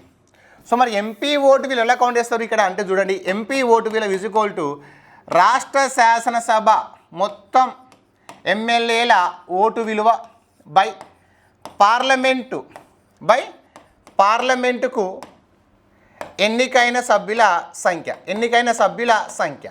సో పక్కన ఇవేమి ఉండు, పార్లమెంట్కి ఎన్నికైన సభ్యుల సంఖ్య ఉంటుంది. సో చూడండి ఇక్కడ మరి ఏంటిది, శాసన మండలి అన్నాడు అంటే ఎమ్మెల్సీ, రాంగు. అవునా, విధానసభ విధాన మండలి అన్నాడు, రాంగు. రాష్ట్ర జనాభా అన్నాడు, రాంగ్. అంటే ఆటోమేటిక్ ఆన్సర్ సార్ 1. ఇయో రాష్ట్ర శాసనసభ సభ్యుల మొత్తం ఓట్ల విలువ బై ఎన్నికైన పార్లమెంట్ సభ్యుల సంఖ్య. ఓకేనా. సో ఎమ్మెల్యేల మొత్తం ఓట్ల విలువ, ఎన్నికైన పార్లమెంట్ సభ్యుల సంఖ్య ఉంటుంది. ఓకేనా. సో కాబట్టి first one is right answer. Supreme court యొక్క న్యాయ సమీక్ష అధికారాన్ని తగ్గించిన రాజ్యాంగ సవరణ ఏదన్నాడు అంటే ఏ రాజ్యాంగ సవరణ ద్వారా సుప్రీంకోర్టు యొక్క న్యాయ సమీక్ష అధికారాన్ని ఇందిరాగాంధీ ప్రభుత్వం తగ్గించింది ఇక్కడ 44, 42, 86, 7th అంటే ఇక్కడ గుర్తుపెట్టుకున్నానా 42. సో 42వ రాజ్యాంగ సవరణ ద్వారా సుప్రీంకోర్టు యొక్క న్యాయ సమీక్ష అధికారాన్ని తగ్గించి మళ్ళీ సుప్రీంకోర్టు యొక్క న్యాయ సమీక్ష అధికారాన్ని పునఃప్రారంభించబడింది ఎప్పుడు అంటే గుర్తుపెట్టుకోండి 44 అని చెప్పండి. తగ్గించిన రాజ్యాంగ సవరణ ఏదన్నా 42, పునఃప్రారంభించింది సుప్రీంకోర్టు యొక్క న్యాయ సమీక్ష అధికారం మళ్ళీ యథావిధిగా వచ్చింది ఎప్పుడంటే 44వ రాజ్యాంగ సవరణ ద్వారా అని చెప్పండి. తగ్గించినప్పుడు 42వ రాజ్యాంగ సవరణ అంటే ఇక్కడ ఏం లేదు. 42వ రాజ్యాంగ సవరణ ద్వారా ఇందిరాగాంధీ ఇక్కడ ఏం చేసింది అంటే మనకు 368లో క్లాస్ 4, 368 క్లాస్ 5 అని చెప్పి 2 కొత్త ఆర్టికల్ చేర్చింది. 42వ రాజ్యాంగ సవరణ ద్వారా 1976లో ఇందిరాగాంధీ ప్రభుత్వం 368 క్లాస్ 4, 368 క్లాస్ 5 అని 2 కొత్త ఆర్టికల్స్ చేర్చింది. ఈ 2 కొత్త ఆర్టికల్స్ చేర్చేసి రాజ్యాంగ సవరణ విషయంలో పార్లమెంటుకు అంతిమ అధికారం ఉంటుంది అని చెప్పి చేర్చింది. రాజ్యాంగ సవరణ విషయంలో పార్లమెంటుకు అంతిమ అధికారం ఉంటుంది అన్నమాట. ఇక మన భాషలో చెప్పాలంటే అన్స్టాపబుల్గా ఏమైనా వేసుకోవచ్చు పార్లమెంట్ రాజ్యాంగం సవరించుకొని. ఇక్కడేమన్నది పార్లమెంట్ చేసే ఏ రాజ్యాంగ సవరణ కూడా న్యాయస్థానాలు ప్రశ్నించరాదని చెప్పింది. పార్లమెంట్ చేసే ఏ రాజ్యాంగ సవరణనైనా సరే న్యాయస్థానాలు సమీక్ష చేయొద్దని. మరి న్యాయస్థాన సమీక్ష చేయదంటే ఇప్పుడు ఇక్కడ న్యాయస్థానాల యొక్క సమీక్ష ఏమైనట్టు తగ్గించినట్టే కదా ఇందిరాగాంధీ ప్రభుత్వం.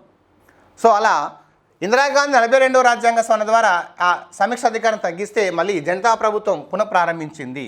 సో తగ్గించింది కాబట్టి ఇక్కడ మనకు 2nd కాబట్టి 42. క్వశ్చన్ నెంబర్ 62కు. నెక్స్ట్ 63. రాజ్యాంగ పరిషత్తులో ప్రాతినిధ్యం వహించిన వారిని సరిగా జతపరచుము. ముస్లిమ్స్ అన్నాడు, మైనార్టీలు, పార్సీలు, సిక్కులు ఇక్కడ పక్కన పేర్లు ఇచ్చారు. సో ముస్లిమ్స్ అంటే మౌలానా అబుల్ కలాం ఆజాద్, సయ్యద్ సాదుల్లా అంటే మహమ్మద్ సయ్యద్ సాదుల్లా, మహమ్మద్ సయ్యద్ సాదుల్లా.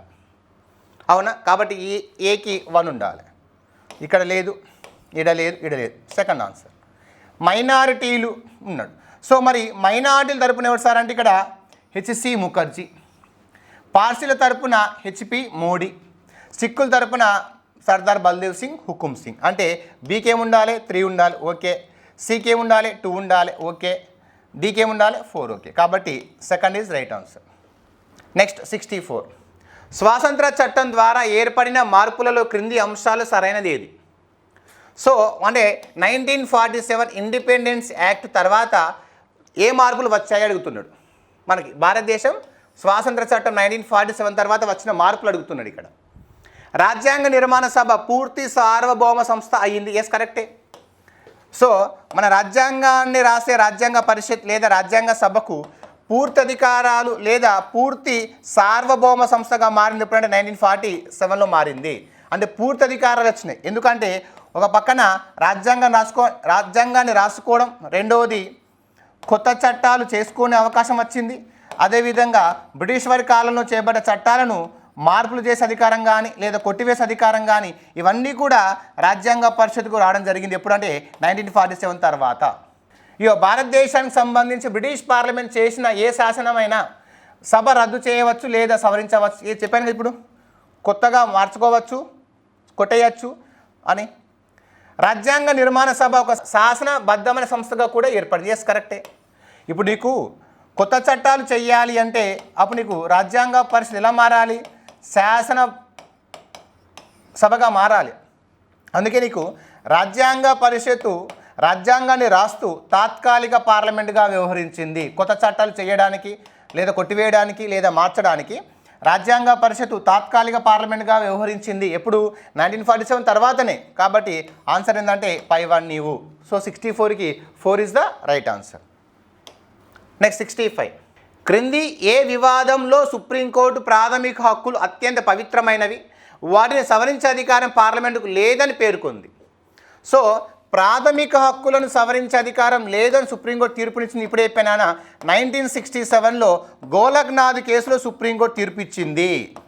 ఈ తీర్పును అధిగమించడానికే కదా ఇంతకుముందు చెప్పాను 24వ రాజ్యాంగ సవరణ 1971 ఇందిరాగాంధీ ప్రభుత్వం చేసింది. కాబట్టి third one is the right answer.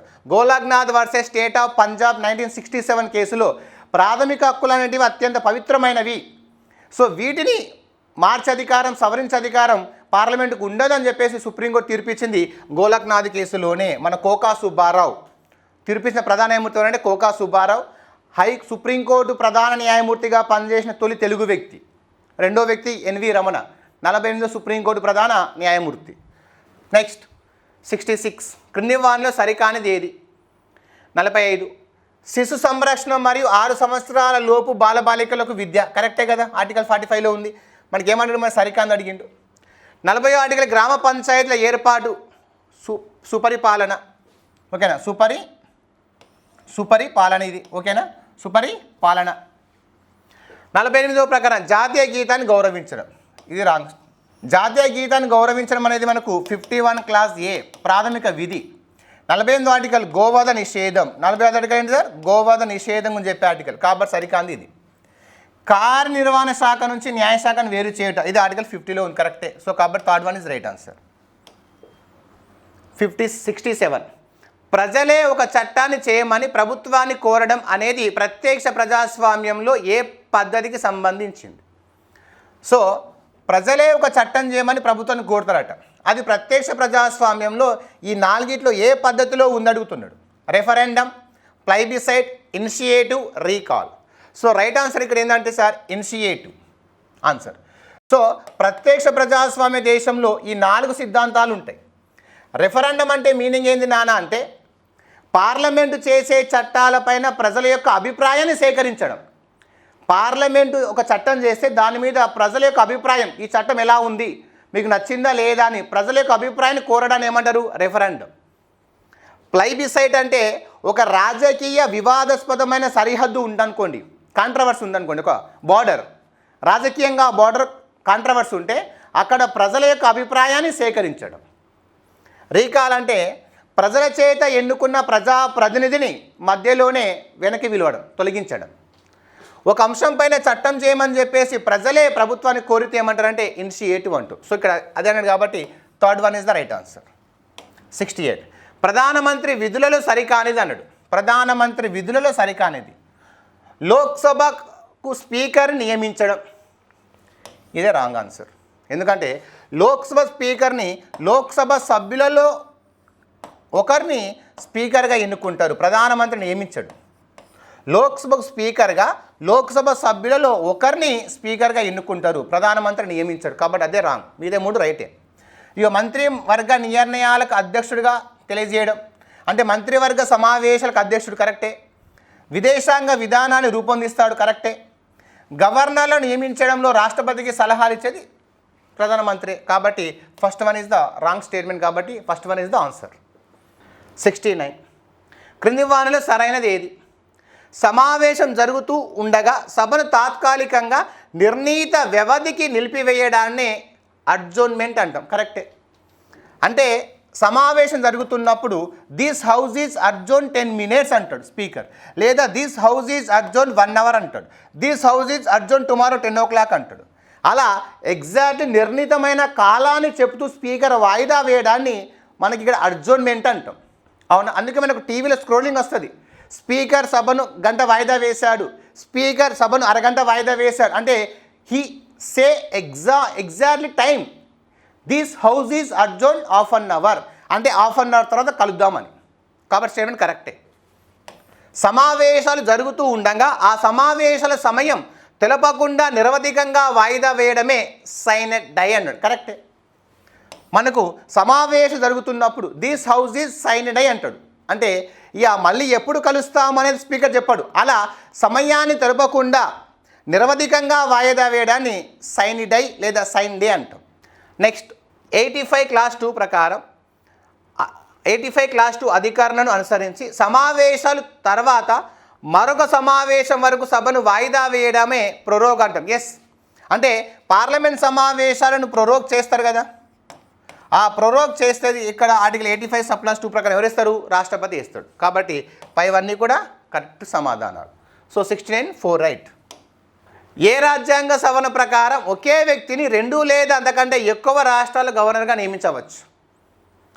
42వ రాజ్యాంగ సవరణ చట్టం, 36వ రాజ్యాంగ సవరణ చట్టం, 19వ రాజ్యాంగ సవరణ చట్టం, 7వ రాజ్యాంగ సవరణ చట్టం. సో 7వ రాజ్యాంగ సవరణ చట్టం 1956 ప్రకారం మనకు ఏం చేసామంటే 2 లేదా అంతకంటే ఎక్కువ రాష్ట్రాలు కలిపి ఒకే గవర్నర్ నియమించవచ్చు అని చెప్పి రాజ్యాంగం సవరించింది అన్నానా. అది ఎన్నో రాజ్యాంగ సవరణ అంటే 7వ రాజ్యాంగ సవరణ. కాబట్టి 4th one is the right answer. జతపరచండి ఆర్టికల్స్. ఓకేనా, రాష్ట్రాల గవర్నర్లు అన్నాడు. సో రాష్ట్రాల గవర్నర్లు అంటే ప్రతి రాష్ట్రానికి గవర్నర్ ఉంటాడని చెప్పి ఆర్టికల్ 153. కాబట్టి ఏకి 1 ఉండాలి. గవర్నర్ నియామకం అని చెప్పి ఆర్టికల్ 155. సో గవర్నర్ ఎవరు నియమిస్తారు? రాష్ట్రపతి నియమిస్తాడు. సో కాబట్టి బీకి 2. గవర్నర్ యొక్క అర్హతల గురించి చెప్పి ఆర్టికల్ 157 అంటే 35 years కంప్లీట్ అయి ఉండాలి, భారతీయ పౌరులు ఉండాలి. కాబట్టి సికి 3. గవర్నర్ పదవి యొక్క కండిషన్స్, షరతులు మరియు జీతభత్యాల గురించి చెప్పే ఆర్టికల్ 158. కాబట్టి డీకి 4 ఉండాలి. అంటే ఫస్ట్ ఏకి 1 ఉండాలి కదా, ఇక్కడ ఉందా? కాబట్టి 3rd one సార్. ఏకి 1, బీకి 2, సికి 3, డీకి 4. డీకి 4 నానిది, డీకి 4, డీకి 4, 3rd one. ఓకేనా. నెక్స్ట్, విధాన పరిషత్కు సంబంధించి సరైన అంశం ఏది? 1/3 మంది శాసనసభ సభ్యులు ఎన్నుకోబడతారు. 1/6 మంది గవర్నర్చే నామినేట్ చేయబడతారు. 1/12 మంది ఉపాధ్యాయులచే ఎన్నుకోబడతారు. కరెక్టే. సో 1/3 ఎమ్మెల్యేల చేత, 1/3 స్థానిక సంస్థల చేత, 1/6 గవర్నర్ చేత, 1/12 ఉపాధ్యాయుల చేత, 1/12 ఉపాధ్యాయుల చేత, 1/12 గ్రాడ్యుయేట్స్ పట్టభద్రుల చేత. కాబట్టి ఇక్కడ మన 4 ఇచ్చాడు, 3 ఇచ్చాడు, ఆ 3 కూడా సరైనవి. కాబట్టి పైవన్నీ సరైనవి. 74 రైట్ ఆన్సర్. రాష్ట్ర జాబితాలోని అంశాలపై రాష్ట్ర శాసనసభకు కొన్ని సందర్భాల్లో చట్టం చేసే అధికారం లేదు. ఎప్పుడు? రాష్ట్ర జాబితాల అంశాలపైన చట్టం ఎవరేస్తారు? రాష్ట్రాలే చేస్తాయి. కానీ కొన్ని సందర్భాల అధికారం ఉండదు అట. ఎస్, ఉండదు. అది ఎప్పుడు అన్నాడు. ఒక రాష్ట్రంలో రాష్ట్రపతి పాలన ప్రవేశపెట్టినప్పుడు శాసనసభ ఆమోదించవలసిన బిల్లులను, చట్టాలను పార్లమెంట్ ఆమోదిస్తుంది కనుక. కరెక్టే. ఆర్టికల్ 356 ప్రకారం ఒక రాష్ట్రంలో రాష్ట్రపతి పాలన విధించినప్పుడు రాష్ట్ర జాబితాలోని అంశాలపైన చట్టాలు పార్లమెంట్ చేస్తుంది. కరెక్టే. కొన్ని రాష్ట్రాలు తమ సమిష్టి ప్రయోజనాల కోసం రాష్ట్ర జాబితాలోని ఒక అంశంపై చట్టం చేయమని పార్లమెంటును అభ్యర్థించినప్పుడు అన్నాడు. ఎస్, కరెక్టే నాన్న. ఆర్టికల్ 252 ప్రకారం 2 లేదా అంతకంటే ఎక్కువ రాష్ట్రాలు రాష్ట్ర జాబితాలోని అంశాలపైన చట్టం చేయమని కోరినప్పుడు అవి వర్తిస్తుంది, పార్లమెంట్ చట్టం చేస్తుంది. కరెక్టే. తర్వాత ఆర్టికల్ 250 జాతీయ అత్యవసర పరిస్థితి విధించినప్పుడు పార్లమెంటు రాష్ట్ర జాబితాలో ఉన్న అంశాలపైన చట్టాలు చేస్తుంది. కాబట్టి సో పైవన్నీ కూడా ఇక్కడ సరైన అంశాలే. 4th one right answer. భారత సమైక్య వ్యవస్థ ఏ సందర్భంలో పూర్తిగా ఏకకేంద్ర వ్యవస్థగా మారుతుందట? సో సమైక్య కాస్త ఏకకేంద్రంగా ఎప్పుడు మారుతుంది అన్నాడు. జాతీయ ప్రభుత్వం ఏర్పడినప్పుడు, జాతీయ అత్యవసర పరిస్థితి విధించినప్పుడు, మధ్యంతర ఎన్నికలు జరిగినప్పుడు. పైవన్నీ. So right answer sir, national emergency. రాష్ట్రపతి జాతీయ అత్యవసర పరిస్థితి విధించినప్పుడు భారతదేశం ఎలా మారుతుందంటే ఏకకేంద్ర ప్రభుత్వంగా మారుతుంది. ఏకకేంద్ర ప్రభుత్వంగా మారుతుంది. అప్పుడు అధికారాలు మొత్తం కూడా కేంద్రానికి ఉంటాయి, రాష్ట్రాలకు ఎలాంటి అధికారాలు కూడా ఉండవు.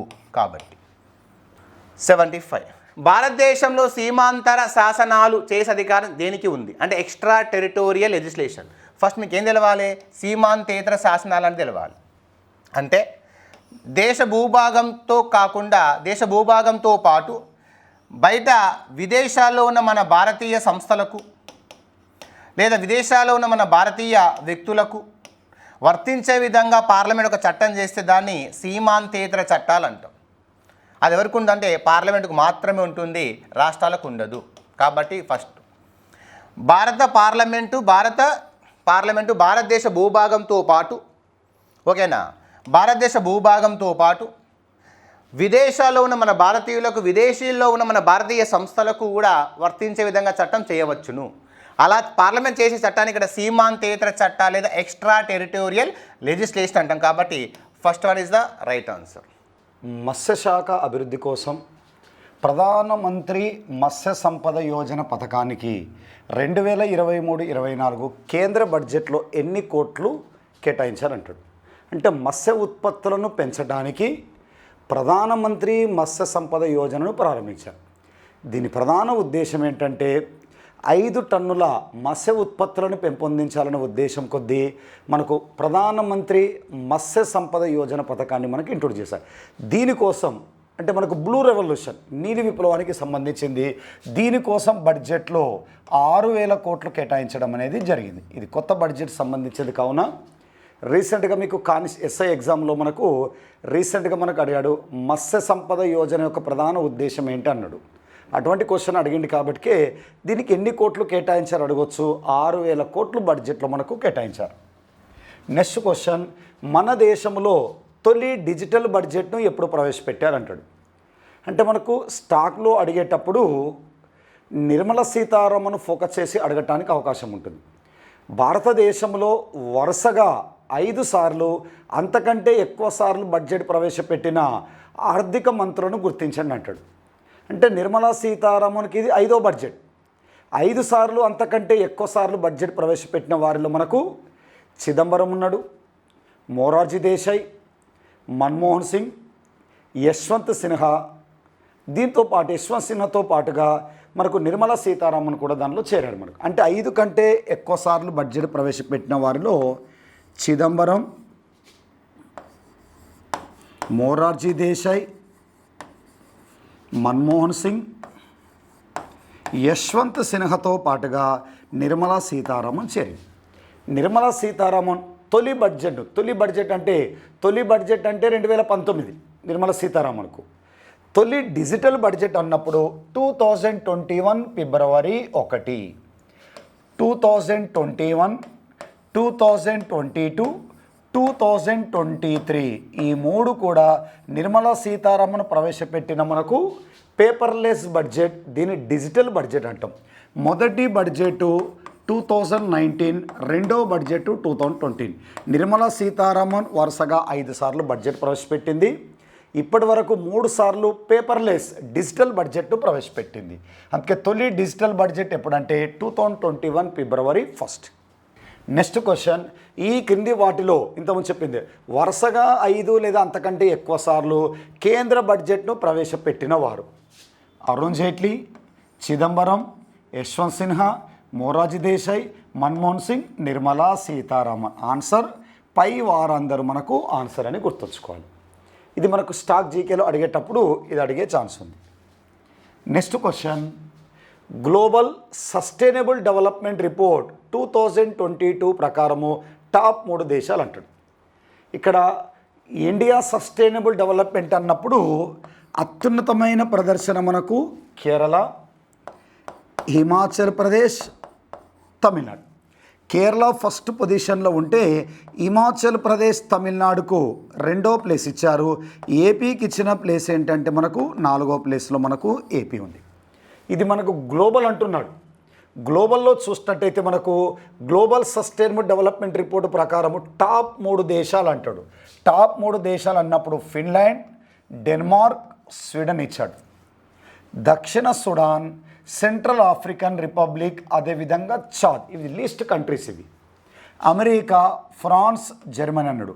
నార్వే, డెన్మార్క్, భారత్ అన్నాడు. ఆన్సర్ ఏంటంటే ఫిన్లాండ్, డెన్మార్క్, స్వీడన్.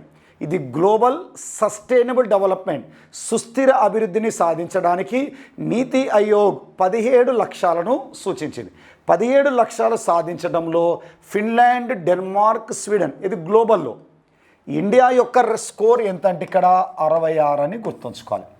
భారతదేశంలో India sustainable development goal report అన్నప్పుడు కేరళ ఫస్ట్ పొజిషన్లో ఉంది.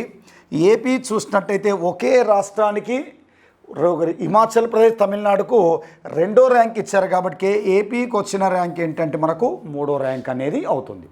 ఇది మనకు ఇండియా వారీగా ఎస్డిజి అన్నప్పుడు, ఇది గ్లోబల్ అన్నప్పుడు Finland, Denmark, Sweden. Answer is number 1 correct. Next, నీతి ఆయోగ్ విడుదల చేసిన ఆరోగ్య సూచి 2021 ప్రకారము అత్యున్నతమైన ర్యాంకు సాధించిన 3 పెద్ద రాష్ట్రాలు అంటాడు.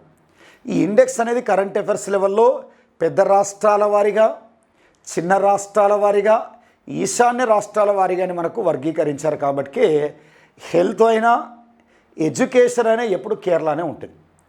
ఇన్నోవేషన్ అన్నప్పుడు మనకు కర్ణాటక ఫస్ట్ ప్లేస్లో వస్తుంటా ఉంటుంది. అందుకే ఎడ్యుకేషన్ కానీ, హెల్త్ కానీ, ఇండియా ఎస్డిజి కానీ ఎప్పుడు కేరళనే ఫస్ట్ ప్లేస్లో ఉంటుంది. ఇక నీతి ఆయోగ్ విడుదల చేసిన 21 ప్రకారం అత్యున్నతమైన బెస్ట్ పర్ఫార్మెన్స్ స్టేట్స్ అన్నాడు కేరళ, తమిళనాడు, అదేవిధంగా మనకు తెలంగాణ. బెస్ట్ పర్ఫార్మెన్స్ స్టేట్లో చూసినట్టయితే మనకు నీతి ఆయోగ్ విడుదల చేసిన ఆరోగ్య సూచి ప్రకారము కేరళ, తమిళనాడు, తెలంగాణ అనేది అత్యున్నతమైన ర్యాంకు సాధించిన 3 పెద్ద రాష్ట్రాలు అన్నప్పుడు మనకు ఈ కేరళ, తమిళనాడు, తెలంగాణని గుర్తుంచుకోండి. మిజోరం, దాద్రా నగర్ హవేలీ, ఉత్తరప్రదేశ్ కాదు. అదేవిధంగా ఈ క్రింది వాటిలో సుస్థిర అభివృద్ధి లక్ష్యాలలో భాగము కానిది. 17 లక్ష్యాలు ఇచ్చారు మీకు, గతం చెప్పాను. సుస్థిర అభివృద్ధి 17 లక్ష్యాలు, దీనికంటూ 15 సంవత్సరాల టైం ఇచ్చారు. 2015 నుంచి 2030. 2030 నాటికి పేదరికాన్ని అంతం చేయాలి, మెరుగైన వైద్యం అందించాలి, మెరుగైన విద్యను అందించాలని టోటల్గా 17 లక్ష్యాలు సూచించారు. దాంట్లో పేదరికం, నో పావర్టీ సాధించటం, ప్రపంచ శాంతి న్యాయాన్ని కాపాడటం, అందరికీ నాణ్యమైన విద్యను అందించడం, క్రీడా నైపుణ్యాలు పెంచడం అనేది ఎస్డిజి 17 లక్ష్యాలలో మనకు లేదు. కాబట్టి క్రీడా నైపుణ్యాలు అనేది ఎస్డిజికి సంబంధించింది కాదు. ఆన్సర్ ఏంటంటే 4th వన్ ఆన్సర్ ఈజ్ మనకు కరెక్ట్. సరి కానిది అన్నప్పుడు 4th వన్ అనేది సరి కాదు. నెక్స్ట్ క్వశ్చన్, నీతి ఆయోగ్కు సంబంధించిన సరైన వాక్యను గుర్తించండి. ఎందుకంటే రీసెంట్గా ఇండెక్స్ పైన ఎక్కువగా ఫోకస్ చేశారు కాబట్టి కొన్ని ఇండెక్స్, కరెంట్ అఫైర్స్ లెవెల్లో ఇండెక్స్ కూడా ఎకానమీ రిలేటెడ్గా మనం కవర్ చేయడం జరిగింది. నీతి ఆయోగ్కు సంబంధించి సరైన వాక్య, ఇది నీతి ఆయోగ్ కంటెంట్కు సంబంధించింది. ఎకానమీలో కంటెంట్, ప్రభుత్వ విధానాలు, మార్గదర్శకాలను నిర్దేశించి మేధో సంస్థగా సేవలను అందిస్తుంది. కరెక్ట్. ఇది నీతి ఆయోగ్ను ఒక సలహా సంస్థ, ఇటు కేంద్రానికి, రాష్ట్ర ప్రభుత్వాలకు, కేంద్రపాలిత ప్రాంతాలకు ఒక సలహా సంస్థగా ఉంటుంది. కేంద్ర మంత్రివర్గం నుండి గరిష్ట స్థాయిలో 4 నీతి ఆయోగ్ ఎక్స్ అఫీషియో సభ్యులుగా మనకు ప్రధానమంత్రి నామినేట్ చేస్తాడు. అంటే నీతి ఆయోగ్లో కేంద్ర క్యాబినెట్ నుండి 4 ఎక్స్ అఫీషియో సభ్యులుగా నియమిస్తారు. నీతి ఆయోగ్లో ప్రత్యేక ఆహ్వానితులను 5 నియమిస్తాడు, నామినేట్ చేస్తాడు. అంటే నీతి ఆయోగ్లో కేంద్ర క్యాబినెట్ మంత్రులు మొత్తం 9 మందికి సభ్యత్వం కల్పించారు. ఎక్స్ అఫీషియో అనే పేరుతో 4, స్పెషల్ గెస్ట్ అనే పేరుతో 5 నామినేట్ చేస్తారు. పైవన్నీ అనేది ఆన్సర్ కరెక్ట్. ఆన్సర్ పైవన్నీ కూడా సరైనవే. Next question, India the emerging giant గ్రంథ రచయిత ఎవరు? నీతి ఆయోగ్కు మొదటి ఉపాధ్యక్షుడైన అరవింద్ పనగారియా రాసిన బుక్ ఏంటంటే ద ఎమర్జింగ్ జైంట్ అనే గ్రంథాన్ని ప్రచురించాడు. అమితాబ్ కాంత్ నీతి ఆయోగ్కు 2వ సీఈఓగా మనకు పనిచేశాడు. సింధుశ్రీ కొల్లర్ నీతి ఆయోగ్కు మొదటి సీఈఓగా పనిచేశారు. జగదీష్ భగవతి కమిటీ 1973 నిరుద్యోగిత గురించి, అల్ప ఉద్యోగిత గురించి మనకు డిస్కస్ చేశారు. వారానికి 14 గంటల నుంచి 28 గంటల లోపు పనిచేస్తున్న వారిని అల్ప ఉద్యోగిగా గుర్తించిన కమిటీ ఏంటంటే జగదీష్ భగవతి కమిటీ అన్ఎంప్లాయ్మెంట్ సంబంధి. ద ఎమర్జింగ్ జైంట్ అనే గ్రంథ రచయిత ఎవరంటే Aravind Panagariya. Answer 4th one correct. Next question, competition act గురించి సరైన దాన్ని గుర్తించండి. మనకు దత్తు కమిటీ సూచనల మేరకు ప్రైవేట్ రంగంలో పెద్ద కంపెనీలు మోసపూరిత వ్యాపారాలు చేయకుండా నియంత్రించడానికి 69లో ఎంఆర్టీపీ చట్టాన్ని తీసుకొచ్చారు. Monopolistic restrictive trade and practice. గుత్తాధిపత్య సంస్థలను నియంత్రించడానికి ఎంఆర్టీపీ చట్టం 69లో తీసుకొచ్చారు. ఎంఆర్టీపీ చట్టం స్థానంలో పోటీ చట్టాన్ని తీసుకొచ్చారు. ఎప్పుడంటే 2002. ఏ కమిటీ సూచనల మేరకు అంటే ఎస్వి రాఘవన్ కమిటీ సూచనల మేరకు ఎంఆర్టీపీ చట్టం స్థానంలో పోటీ చట్టాన్ని తీసుకొచ్చారు. మనకు 2002లో మనకు తీసుకొచ్చి అమల్లోకి తీసుకొచ్చారు. కాంపిటీషన్ యాక్టు 2002లో చట్టం తీసుకొచ్చారు. 2007లో దీనికి సవరించడం జరిగింది. కరెక్టే. ఈ పోటీ చట్టము దేశమంతటా విస్తరించింది. కరెక్టే. దీనిని యూపీఏ ప్రభుత్వం అమల్లోకి తెచ్చింది కాదు. దీన్ని యూపీఏ ప్రభుత్వం కాదు, అప్పటి వాజ్పేయి 2002లో అప్పటి ప్రధాని మనకు వాజ్పేయి ప్రభుత్వం ఉన్నాడు. యూపీఏ ప్రభుత్వం కాదు. ఏబిసి సరైనవని గుర్తుంచుకోండి. ఇది answer. Next question, special economic zone SEZ policy అన్నప్పుడు 2000, సెజ్ చట్టం అన్నప్పుడు 2005, సెజ్ అమలు అన్నప్పుడు 2006.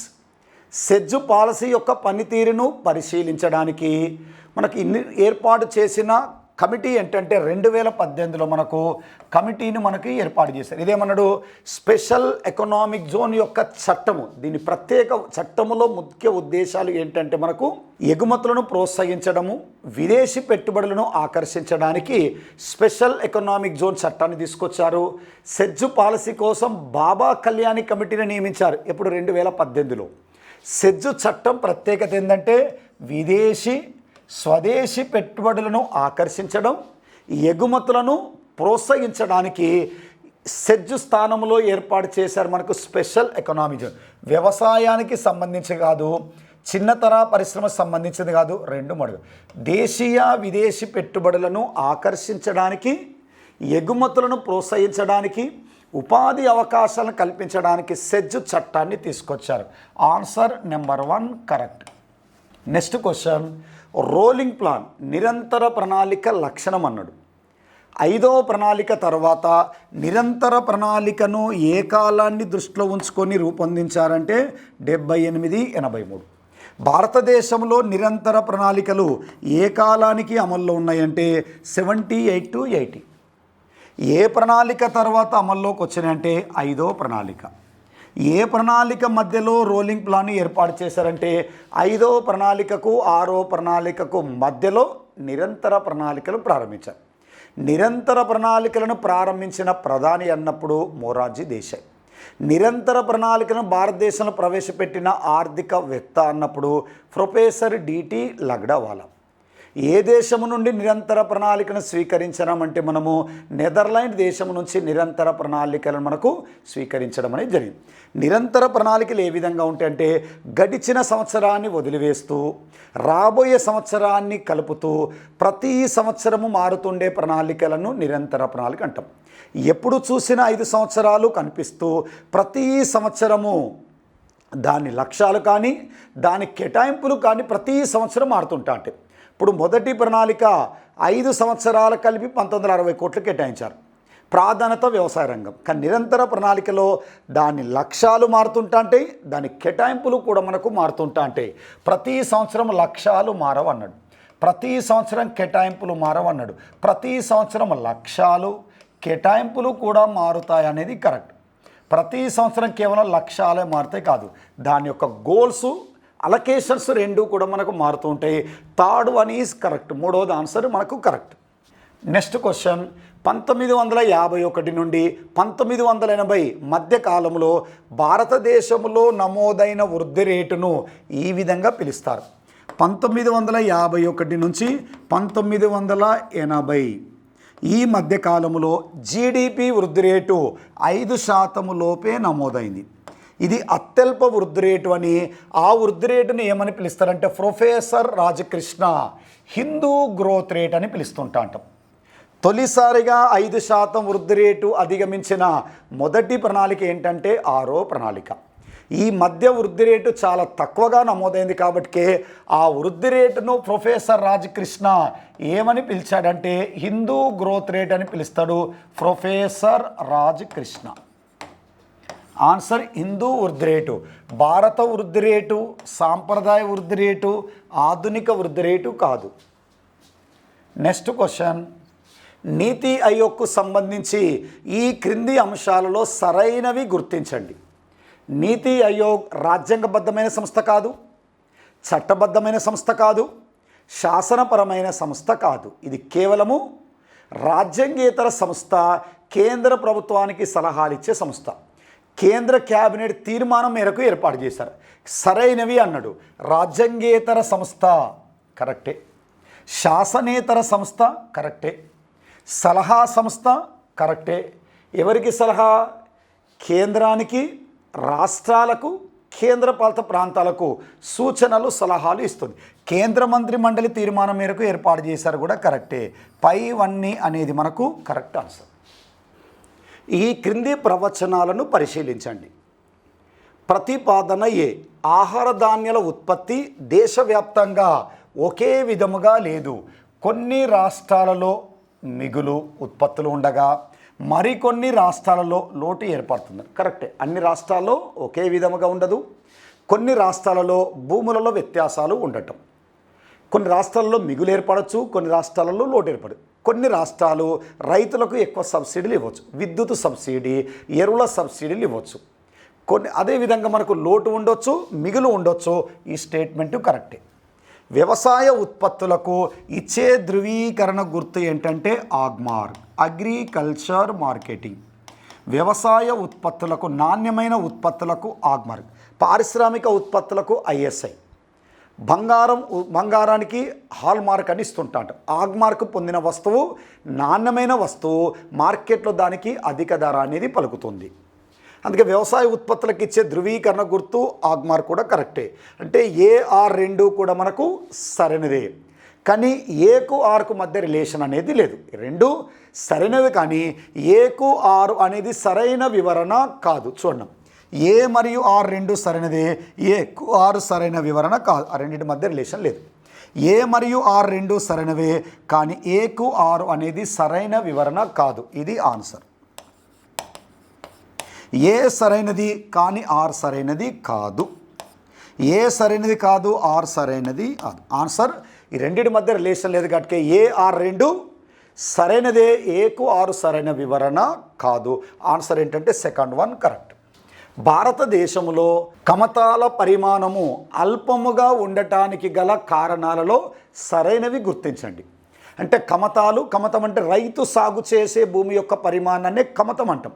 భారతదేశంలో కమతాల సైజ్ తక్కువగా ఉండడానికి కారణము భూమిపై జనాభా ఒత్తిడి. ఎక్కువ జనాభా వ్యవసాయ రంగంపై ఆధారపడడం వలన కమతాల సగటు పరిమాణం అనేది తగ్గిపోతుంది. ఉమ్మడి కుటుంబం విచ్ఛిన్నం కావడం. ఉమ్మడి కుటుంబం ఉన్నప్పుడు భూములను పంచుకునేవారు కాదు. ఉమ్మడి కుటుంబం కాస్త వ్యక్తిగత కుటుంబం కావటం వలన భూములను మనకు పంచుకునేవారు. ఒక తండ్రికి 5 ఎకరాల భూమి ఉండి 5గురు వారసులు ఉన్నప్పుడు ఒక్కొక్కరికి 1 ఎకరం పంచుతుంటాడు. ఈ కమతాల సైజు తగ్గడానికి వారసత్వ చట్టాలు కూడా రీజనే. ఉమ్మడి కుటుంబం విచ్ఛిన్నం కావటం, చేతి వృత్తులు, కుటీర పరిశ్రమలు క్షీణించడం. ఇవి అభివృద్ధి దశలో ఉన్నప్పుడు వ్యవసాయ రంగంపై ఆధారపడేవారు కాదు. ఎప్పుడైతే కుటీర పరిశ్రమలు, చేతి వృత్తులు క్షీణించినాయో వీటిపై ఆధారపడే కుటుంబాలంతా తిరిగి వ్యవసాయ రంగంపై ఆధారపడాల్సి వచ్చేది. ఎక్కువ శాతం వ్యవసాయ రంగంపై ఆధారపడితే కమతాల సైజు ఏమవుతుందంటే తగ్గిపోతుంది. గ్రామీణ రుణగ్రస్తత. గ్రామీణ ప్రాంతంలో రైతులు తరచుగా ఉత్పత్తి కోసం రుణాలు తీసుకుంటా అంటారు. అనుత్పాదక ఖర్చులు, పండుగలు, పెళ్ళిళ్ళు, బర్త్డేలు, డెత్ డేల పైన రుణాలు తీసుకుంటారు. ఎప్పుడైతే రుణభారం పెరిగిపోతుందో వడ్డీ వ్యాపారస్తుడు రైతు పైన ఒత్తిడి తీసుకొస్తాడు. రైతుకు ఉండే ఎకరం భూమిలో అరెకరం అమ్మి అప్పు తీరుస్తుంటాడు. అరెకరం అమ్మి అప్పు తీరుస్తున్నాడు కాబట్టి అరెకరం కాస్త ఎకరంగా మారింది. అంటే కమతాల సైజు తగ్గటానికి ఈ 4 కూడా మనకు రీజనే గుర్తుంచుకోవాలి. ఆ 4 కూడా మనకు కరెక్ట్గా గుర్తు, ABCD అన్నీ కూడా మనకు కరెక్ట్ అయినవి. Next question, national manufacturing policy జాతీయ తయారీ విధానాన్ని ఎప్పుడు ప్రకటించారు? జాతీయ తయారీ విధానాన్ని 2011లో మనకు ప్రకటించారు. ఇది తయారీ రంగాన్ని ప్రోత్సహించడానికి. వస్తువులను తయారు చేసే పరిశ్రమలను తయారీ రంగ పరిశ్రమలు అంటాం. దానిలో రిజిస్టర్, అన్రిజిస్టర్ పరిశ్రమలు ఉంటాయి. దీని యొక్క ప్రధాన ఉద్దేశం ఏంటంటే 2022 నాటికి GDPలో తయారీ రంగం వాటా 25% పెంచటం, 100 మిలియన్ల మందికి ఉపాధి అవకాశాలు కల్పించటం, 25 రంగాలను డెవలప్మెంట్ చేయటం, 25 రకాల పరిశ్రమలను బలోపేతం చేయడానికి కేంద్ర ప్రభుత్వం జాతీయ తయారీ రంగ విధానాన్ని మనకు ఇంట్రొడ్యూస్ చేసింది, నేషనల్ మ్యానుఫ్యాక్చరింగ్ పాలసీ. దీనికోసం మనకు మేక్ ఇన్ ఇండియా కార్యక్రమే తయారీ రంగాన్ని బలోపేతం చేయడానికి 2011లో దీన్ని ప్రకటించారు. నెక్స్ట్ క్వశ్చన్, గవర్నమెంట్ ఎక్స్పెండిచర్ పెరిగిపోవడానికి గల కారణాలు. పన్నుల ద్వారా వచ్చిన ఆదాయం అంతా కూడా ప్రభుత్వం ఖర్చు పెడుతుంది. జనాభా పెరగటంతో వారి అవసరాలు తీర్చడానికి వ్యయం పెరుగుతుంది, కరెక్టే. రక్షణ వ్యయం అనేది పెరిగిపోతుంది, కరెక్టే. అభివృద్ధి కార్యకలాపాలపై వ్యయం పెరిగిపోతుంది, కరెక్టే. పాలనపరమైన యంత్రాంగ నిర్వహణ కోసం వ్యయం పెరుగుతుంది, కరెక్టే. సబ్సిడీల భారం, ఎరువుల బస్తా 100 రూపాయలు అయితే 50 రూపాయలకి ఇస్తున్నారు. అప్పులు తెస్తున్నారు, దానికి వడ్డీ చెల్లింపులు చెల్లించాలి. ఈ 4 కూడా మనకు ఈ వరకు కూడా కరెక్ట్ స్టేట్మెంట్, అన్నీ కూడా కరెక్టే. ప్రభుత్వ వ్యయం పెరగడానికి ఇవన్నీ కూడా రీజన్సే కాబట్టి ABCDE ఇవన్నీ కూడా కరెక్టే. నెక్స్ట్ క్వశ్చన్, క్రింది వాణిలో రిజర్వ్ బ్యాంక్ పరపతి నియంత్రణకు ఉపయోగించే గుణాత్మక పరపతి నియంత్రణ సాధనము కానిది అన్నాడు. గుణాత్మక పరపతి నియంత్రణ సాధనం కానిది అన్నప్పుడు 1 పరపతి రేషనింగ్, పరిమాణాత్మక ద్రవ్య విధానము 2 రకాలుగా ఉంటుంది. ద్రవ్య విధానం 1 పరిమాణాత్మక పరపతి, 2 గుణాత్మక పరపతి నియంత్రణ ఉంటుంది. పరిమాణాత్మక పరపతి నియంత్రణలో ప్రత్యక్ష చర్యలు bank rate, repo rate, reverse repo rate, CRR, SLRలు ఉంటాయి. ఇక్కడేమన్నాడు, గుణాత్మక పరపతి నియంత్రణ సాధనము కానిది అన్నాడు. CRR, SLR అనేది మనకు పరిమాణాత్మక సాధనాల్లో ఉంటాయి. పరపతి రేషనింగ్ గుణాత్మక సాధనాలే. మార్జిన్లను నిర్ణయించడం గుణాత్మక పరపతే. ప్రత్యక్ష చర్యలు, నైతిక ఉద్బోధన ఇవి కూడా గుణాత్మక చర్యలు. పరపతి రేషనింగ్ అంటే రుణాలపై గరిష్ట పరిమితి, ఏ అవసరాలకు ఎంతవరకు రుణాలు ఇవ్వాలి, RBI వాణిజ్య బ్యాంకులకు గరిష్ట పరిమితి నిర్ణయిస్తుంది. గృహ రుణాలు ఎంతవరకు ఇవ్వాలి, స్వల్పకాలిక రుణాలు ఎంతవరకు ఇవ్వాలి. మార్జిన్ రేటు నిర్ణయించడం, ఖాతాదారుడు స్థిరాస్తులను తాకట్టు పెట్టేటప్పుడు, భూములు బంగారం తాకట్టు పెట్టేటప్పుడు మార్జిన్ రేటు ఆధారంగా చేసుకొని రుణాయిస్తాయి. ఖాతాదారు తాకట్టు పెట్టిన ఆస్తి విలువకు బ్యాంకు మంజూరు చేసే రుణానికి మధ్య తేడాను మార్జిన్ అంటాం. గోల్డ్ విలువ 1,00,000 రూపాయలు, మార్జిన్ రేటు 10% ఉంటే 90,000 రూపాయలు రుణం ఇస్తుంది. మార్జిన్ రేటు తక్కువగా ఉన్న కొద్దీ బ్యాంకులు ప్రజలకు ఇచ్చే రుణాలు పెరుగుతుంటాయి. ఆన్సర్ ఏంటంటే CRR, SLR అనేది ఇది పరిమాణాత్మక నియంత్రణ సాధనాలు. ఇది గుణాత్మక కాదు అన్నప్పుడు ఈ 2 కూడా పరిమాణాత్మక సాధనాలు. నెక్స్ట్ క్వశ్చన్, జనాభా పరిణామ సిద్ధాంతానికి సంబంధించి సరైన అంశాలను గుర్తించండి. జనాభా పరిణామ సిద్ధాంతం ఏ అంశాల గురించి చెప్తుంది? జననాల రేటు, మరణాల రేటు, ఆర్థిక అభివృద్ధికి మధ్య సంబంధాన్ని సూచిస్తుంది. TR మాల్తస్ ప్రకారము జనాభా పరిణామ సిద్ధాంతంలో సాధారణంగా 4 దశలు ఉంటాయి. మొదటి దశలో జననాల రేటు ఎక్కువగా ఉండి మరణాల రేటు ఎక్కువగా ఉండి వెనకబాటుతనానికి గురవుతుంది. దాన్ని అభివృద్ధి చెందని దశ అనొచ్చు, ఇది కరెక్టే. రెండవ దశలో జననాల రేటు ఎక్కువగా ఉంటుంది, మరణాల రేటు తక్కువగా ఉంటుంది. రెండవ దశలో మరణాల రేటు కంటే జననాల రేటు ఎక్కువగా ఉండి అభివృద్ధి చెందుతున్న దశగా చెప్పొచ్చు. మొదటి దశలో జననాల రేటు ఎక్కువ, మరణాల రేటు ఎక్కువ. రెండో దశలో జననాల రేటు ఎక్కువ, మరణాల రేటు తక్కువ. మూడో దశలో జననాల రేటు తక్కువ, మరణాల రేటు కూడా తక్కువగా ఉంటుంది. మొదటి దశను అభివృద్ధి చెందిన దశ అని, రెండో దశను చెందుతున్న దశ అని, మూడో దశను చెందని దశ కింద మనకు పరిగణించడం జరుగుతుంది. అందుకే రెండోది మరణాల రేటు కంటే జననాల రేటు ఎక్కువగా ఉండటం అభివృద్ధి చెందుతున్న కరెక్టే.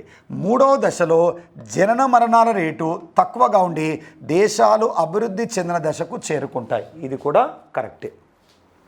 జనాభా పరిణామ సిద్ధాంతంలో మూడవ దశను జనాభా విస్ఫోటనం అంటాం. మూడవ దశను కాదు, రెండవ దశను జనాభా విస్ఫోటనం అంటాం. జనాభా విస్ఫోటనం అంటే జననాల రేటు ఎక్కువగా ఉండడం, మరణాల రేటు తక్కువగా ఉండటం. అంటే ఈ కింది వాటిలో సరైన అంశాలను గుర్తించి 1, 2, 3 ABC మరియు సరైన అంతే. డి అనేది సరైనది కాదు. నెక్స్ట్ క్వశ్చన్, డెమోగ్రఫిక్ డివిడెంట్ అంటే ఏంటి అన్నాడు. డేవిడ్ బ్లూమ్ వర్గీకరణ ప్రకారము జనాభాను 3 రకాలుగా వర్గీకరించారు. 0 to 14 అని, 15 to 64 అని, 65+ అని. డెమోగ్రఫిక్ జనాభాను అధ్యయనం చేసే శాస్త్రాన్ని డెమోగ్రఫిక్ అంటాం. డెమోగ్రఫిక్ డివిడెంట్ అంటే జనాభా సంబంధిత ప్రయోజనాలు, జనాభా సంబంధిత లాభాలు. డివిడెంట్ అంటే సాధారణంగా స్టాక్ మార్కెట్లో వాడతారు. షేర్ల పైన వచ్చే లాభాలను డివిడెంట్ అనే పేరుతోటి పిలవచ్చు.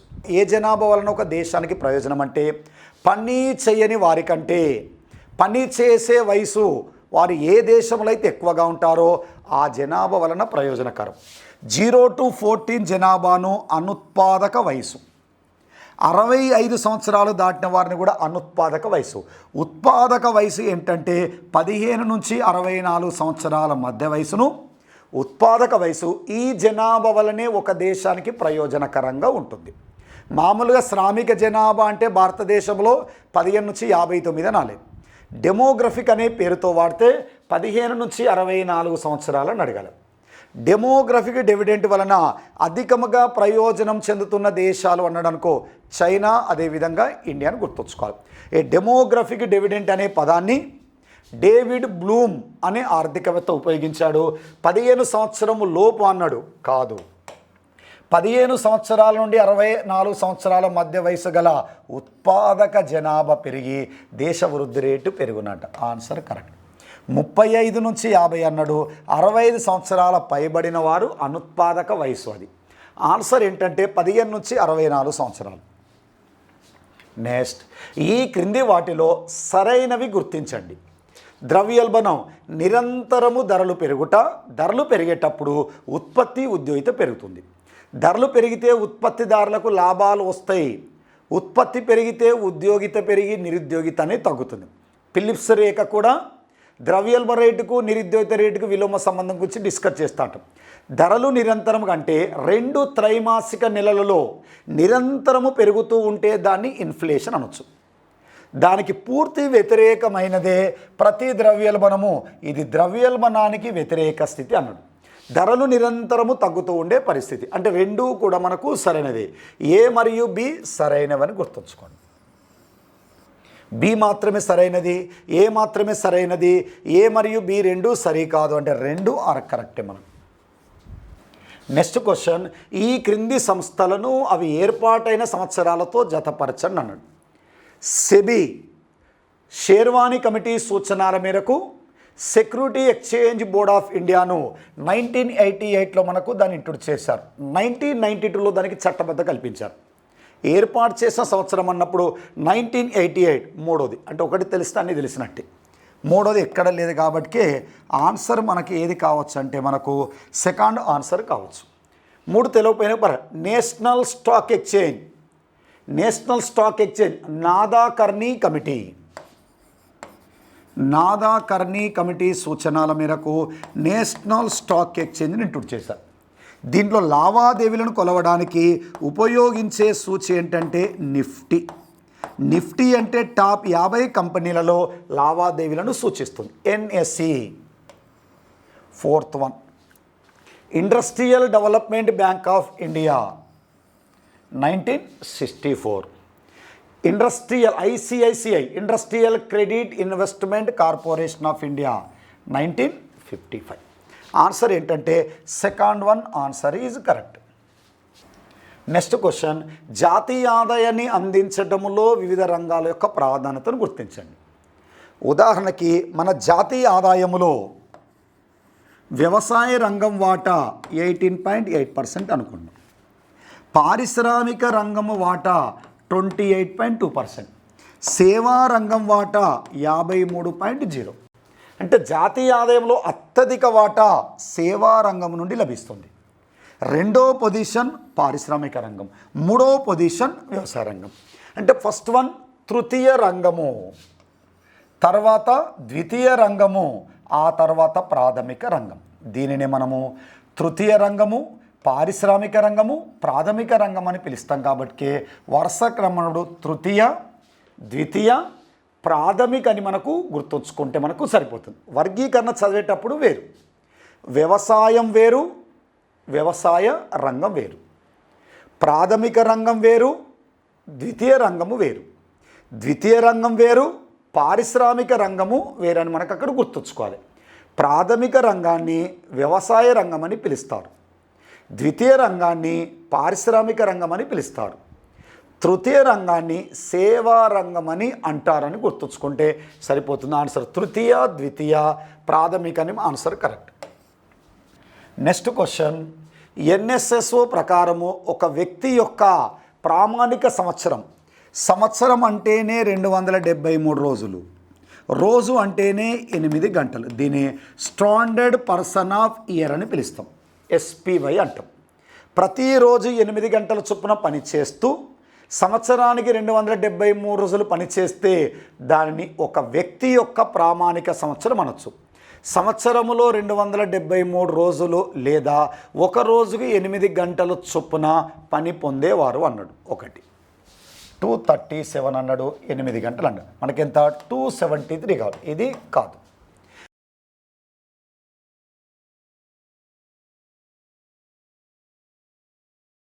ఒక సంవత్సర కాలంలో 273 రోజులు లేదా ఒక రోజులో 8 గంటల చొప్పున పని పొందేవారు. Answer third one answer is correct. Next question, TRYSEM training for rural youth self employment programme 1979లో ఈ స్కీమ్ను ప్రారంభించారు.